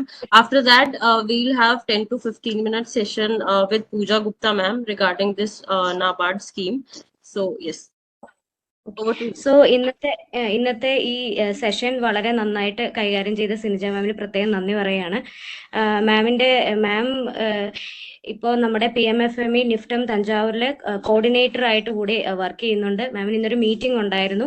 എന്നിരുന്നാൽ പോലും വളരെ തിരക്കുകൾ ഉണ്ടായിട്ടും നമ്മളുടെ ഈ സെഷനിൽ ക്ലാസ് എടുക്കാൻ വേണ്ടി സമയം കണ്ടെത്തിയ മാമിന് പ്രത്യേകം നന്ദി അറിയിക്കുന്നു. മിനിസ്ട്രി ഓഫ് ഫുഡ് പ്രോസസിംഗ് ഇൻഡസ്ട്രീസിന്റെ പേരിലും നിഫ്റ്റത്തിന്റെ പേരിലും നന്ദി അറിയിക്കുന്നു. അതുപോലെ തന്നെ ഇന്നത്തെ നമ്മുടെ വിശിഷ്ട അതിഥികളായ എല്ലാ FPOസിലും, കേരളത്തിലെ എല്ലാ FPOസിലും അംഗങ്ങൾക്കും ഞാൻ നന്ദി അറിയിക്കുകയാണ്. ഇന്നത്തെ ക്ലാസ് വളരെ പ്രയോജനപ്രദമായിരുന്നു. അതുപോലെ ഇന്ന് നിങ്ങൾക്ക് കിട്ടിയ അറിവ് നിങ്ങൾ വളരെ ഉപകാരപ്രദമായിട്ട് അത് പ്രയോജനപ്പെടുത്തും, സ്കീമിനെ പ്രയോജനപ്പെടുത്തുമെന്ന് ഞങ്ങൾ വിശ്വസിക്കുന്നു. അപ്പം അന്ന് നിങ്ങൾ ഈ സമയം കണ്ടെത്തിയ എഫേർട്സിനും എല്ലാ FPOസിലെ അംഗങ്ങൾക്കും നന്ദി അറിയിക്കുകയാണ്. അതുപോലെ തന്നെ നമ്മുടെ മിനിസ്ട്രി ഓഫ് ഫുഡ് പ്രോസസിംഗ് ഇൻഡസ്ട്രീസിൽ നിന്നും വിജയ് റാവത്ത് ജി ജോയിൻ ചെയ്തിട്ടുണ്ട്. സാറാണ് ഇതിന്റെ കോർഡിനേറ്റർ ട്രെയിനിങ്ങിന്റെ, FPOയുടെ ട്രെയിനിങ്ങിന്റെ. സാറിനും പ്രത്യേകം നന്ദി. അതുപോലെ തന്നെ മീനാക്ഷിക്കും പ്രിയ അഗർവാളിനും നിഫ്റ്റം തഞ്ചാവൂരും നിഫ്റ്റം കുണ്ടലിയിൽ നിന്നും ജോയിൻ ചെയ്ത രണ്ടുപേർക്കും ഒത്തിരി നന്ദി. രണ്ടുപേരും ആദ്യം തൊട്ട് തന്നെ നന്നായി ഇതിനെ കോർഡിനേറ്റ് ചെയ്തു. അതുപോലെ SLTIയിലെ അംഗങ്ങൾ ആദ്യം ഉണ്ടായിരുന്നു. SLTIയിലെ സ്റ്റേറ്റ് ലെവൽ ടെക്നിക്കൽ ഇൻസ്റ്റിറ്റ്യൂട്ടിൽ നിന്നും സുധീർ KP സാറിനും വളരെയധികം നന്ദി. അതുപോലെ തന്നെ എല്ലാവർക്കും ഒരിക്കൽ കൂടി നന്ദി പറയുകയാണ്. ഇനി അതുപോലെ നിങ്ങൾക്ക് ഇനി ഈ സ്കീമുമായിട്ട് അല്ലെങ്കിൽ രജിസ്ട്രേഷനോ അല്ലെങ്കിൽ എന്തെങ്കിലും നിങ്ങൾക്ക് സ്കീമുമായിട്ട് മുന്നോട്ട് പോകുമ്പോൾ ഡൗട്ടുകൾ ഉണ്ട് എന്നുണ്ടെങ്കിൽ നമ്മുടെ മിനിസ്ട്രി ഓഫ് ഫുഡ് പ്രോസസിംഗ് ഇൻഡസ്ട്രീസിൽ MOFPIയിൽ PMFMEക്ക് വേണ്ടി ഒരു പ്രത്യേകം ഒരു കോൾ സെന്റർ അവൈലബിൾ ആണ്. നിങ്ങളുടെ എന്ത് വിധത്തിലുള്ള ക്വസ്റ്റ്യൻസും ചോദ്യങ്ങളും നിങ്ങൾക്ക് മലയാളത്തിൽ തന്നെ അവരോട് ചോദിക്കാവുന്നതാണ്. അപ്പോൾ അതിന്റെ number I request Meenakshi to please give the number in the message box. അപ്പം ആ നമ്പറിൽ നിങ്ങൾക്ക് കോൺടാക്ട് ചെയ്യാവുന്നതാണ്. ആ നമ്പർ, ഒരു നമ്പർ ഞാനിപ്പോൾ പറയാം, 9254997101. അതേപോലെ ലാസ്റ്റ് 2345 ചേർത്തും 5 നമ്പർ ഉണ്ട്. ഈ നമ്പറിലേക്ക് നിങ്ങൾക്ക് വിളിക്കാവുന്നതാണ്. ഫസ്റ്റ് 9 നമ്പറും സെയിം ആണ്, 9254997110. പിന്നെ 1235 ചേർത്തിട്ട് നിങ്ങൾക്ക് 5 നമ്പേഴ്സ് അവൈലബിൾ ആണ്. മീനാക്ഷി ചാറ്റ് ബോക്സിൽ നമ്പർ കൊടുത്തിട്ടുണ്ട്. ഈ നമ്പറിൽ നിങ്ങൾക്ക് എന്ത് സംശയം ഉണ്ടെങ്കിലും ചോദിക്കാവുന്നതാണ്. അപ്പോൾ ഒരിക്കൽ കൂടി നിങ്ങൾക്ക് എല്ലാവർക്കും നന്ദി. Meenakshi, you can continue, please. Steffi, can you please repeat the number again? 9254997101. Okay. So the number is in the chat box. I request participants to please note the number. Yes. Next, thank you so much, ma'am, for joining this session. Thank you very much. Thank you, Steffi. Thank you, Meenakshi and Vijay Rawat sir, and also Vijay, ma'am. Yeah, thanks a lot for this wonderful session, ma'am. Over to you, Vijay Rawat ji. Yes. Now we are inviting Ms. Pooja from NAB Selection for giving this scheme overview on this credit guarantee facility to the FPOs and CBBOs.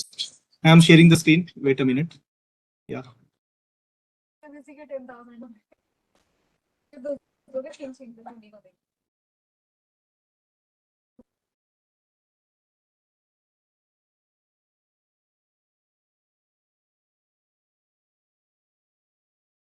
It is visible?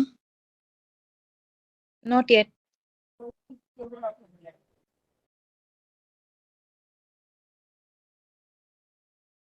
It's visible now.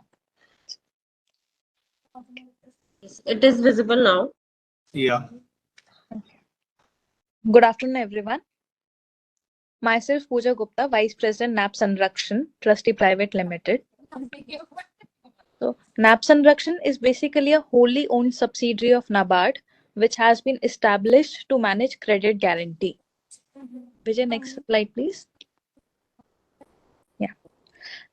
NAB Sanrakshan is acting as a trustee company wherein it is managing 2 credit guarantee schemes. First is the credit guarantee scheme for animal husbandry and dairying, and second is the credit guarantee scheme for farmer producer organization. We'll be discussing the details of the credit guarantee scheme for FPO briefly in going forward. NAB Sanrakshan is basically the first credit guarantee company in India which has been set up to provide credit guarantee in agriculture sector. Prior to this, we had companies dealing in credit guarantees like NCGTC, CGTMSC, which were providing guarantees for MSME education loans. But for the first time, this is a company which will provide credit guarantee for agriculture and rural sector loans. Next, please. Credit guarantee is basically a financial instrument which will enable or help the FPOs to avail credit by solving the problem of collateral asymmetry of information when taking loans from the lending institutions or the bankers. At the bankers' end, it will help them to minimize the risk and provided the necessary flow of credit which is required by the FPOs for the various activities. So in this credit guarantee, we have 3 participants. First is the borrower, that is the FPOs here. Second is the lender, which is the banks. Our banks include all the scheduled commercial banks, RRBs, NBFCs, cooperatives. And third is the guarantor, which is NAB Sanrakshan providing credit guarantee for the FPOs. Next slide. So some of the broad features for the credit guarantee scheme for FPO, which is managed by NAB Sanrakshan, are highlighted below. So for the FPO eligibility, we have certain conditions.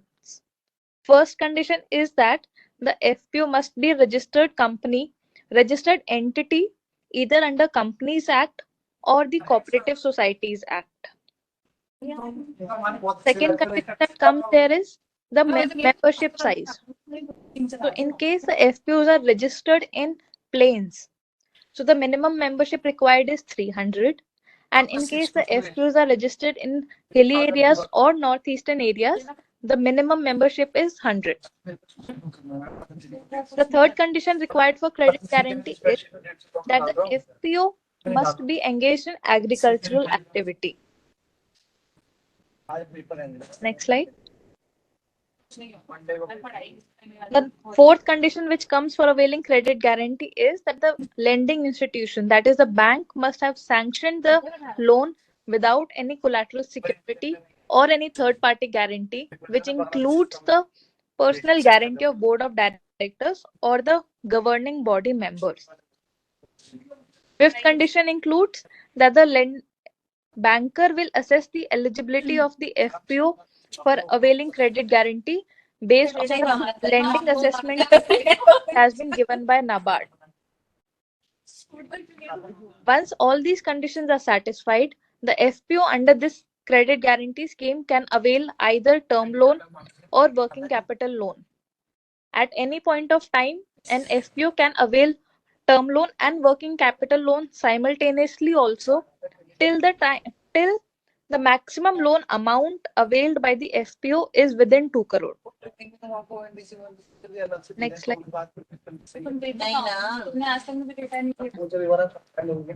Some of the important eligible activities which highlighted under the central sector scheme for formation and promotion of 10,000 FPOs, which are also eligible for availing credit guarantee, include supply of quality production inputs or any machinery or equipment required by the FPO during the production or the post-production stage. An FPO undertaking value addition activities or higher income generating activities or availing credit for the purpose of logistics or marketing activities. So all these activities for which the FPO is availing loan, wherein the main commodity in focus is an agricultural commodity, the FPO can avail credit guarantee. Next. Important features of the scheme also tells us that the guarantee cover which will be provided here is, in case the loan amount is up till 1 crore, the coverage of maximum 85, that would be 85 lakh, or in case the amount is between 1 crore till 2 crore, the maximum guarantee coverage is 75%. Whenever the FPO avails the guarantee, a certain minimum guarantee fee is also required to be paid by the lender. So, in case the loan amount is still 1 crore, the fee is 0.75% of sanctioned amount, and if it is beyond 1%, the fee is 0.85%. Under this scheme, the FPO can approach any scheduled commercial bank or RRBs, cooperatives, NBFCs for availing credit guarantee through NAP Sanrakshan. The list of the lending institutions which have been registered with NAP Sanrakshan are available on our website www.napsanrakshan.org. At any point of time, the FPOs can go to the website, see the list of the banks that are registered with us, and can apply for credit guarantee through them. On the site, our scheme details are also available along with broad features which can be referred by the FPOs or CPBOs at any point of time. Next, please. In case FPOs have any queries, they can always contact us on contact@napsanrakshan.org or on the telephone details which have been given on the slide. So, in this, shortly, I have covered the broad features of the scheme. In case FPOs or CBBOs have any questions, I'll be happy to answer them.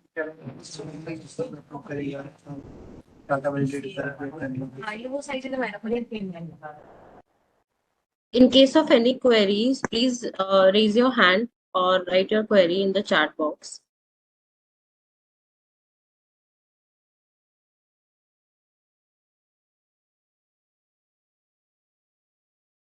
So, some Just I'll answer one or the two normally queries that we have received previously.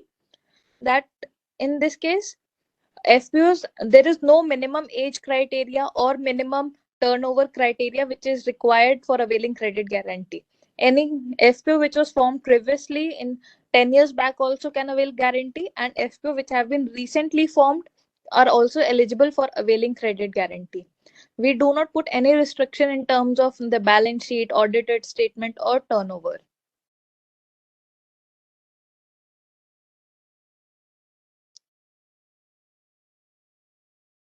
Thank you, Pooja, ma'am. There is a question in the chat box. Can you please take up the question? What is the difference between NAP Sanrakshan and CGT MSE? So CGT MSE is also a credit guarantee company which is providing loans to MSEs, that is your micro small enterprises. NAP Sanrakshan is also a credit guarantee company which is dealing in another sector, that is your agricultural sector, focusing more primarily on FPOs and activities in animal husbandry infrastructure sector.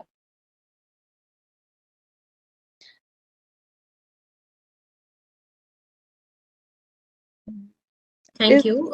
Is there any other query from the participants?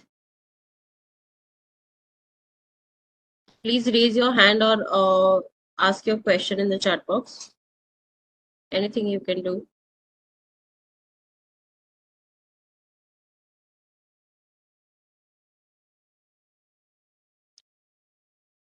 Vijayji, I don't think there is any query from the participants. Yes. I think we should wind up, right? Thank you so much, Ms. Pooja Gupta. Thank you so much for joining this session and explaining this NAP selection to all the FPOs. I hope it will benefit all the farmers and all the participants who have joined the session. Thank you, Vijay Rawatji. Thank you, Shinija ma'am, and Priya from NIFTM Thanjavur PMFME, and my colleague Steffi Das. Thank you everyone for joining this session. Last but not the least, thank you all the participants for joining the session. I hope it was informative to you all. Thank you so much for joining. Thank you everyone. क्यों भाई, आजकल काफी व्यस्त दिखते हो? हाँ भाई, मैंने फूड प्रोसेसिंग का अपना काम शुरू किया है। वो कैसे? प्रधानमंत्री FME योजना की मदद से, जिससे मुझे मिला 35% सब्सिडी वाला सस्ता लोन और तकनीकी सहायता भी। मैंने अपने साथ गांव के कई किसानों को भी जोड़ लिया है। सच में सबका विकास की प्रधानमंत्री जी की ऐसी ही सोच से हम सबको मिल रही है मदद और अवसर। वाह भाई, मैं भी इस योजना का लाभ लेना चाहता हूँ। तो आज ही PMFME पोर्टल pmfme.mofpi.gov.in पर आवेदन करो। खाद्य प्रसंस्करण उद्योग मंत्रालय, भारत सरकार द्वारा जनहित में जारी। खाद्य प्रसंस्करण उद्योग मंत्रालय के द्वारा लागू PMFME स्कीम के साथ अन्य योजनाओं की विस्तृत जानकारी मंत्रालय की वेबसाइट www.mofpi.nic.in पर उपलब्ध है।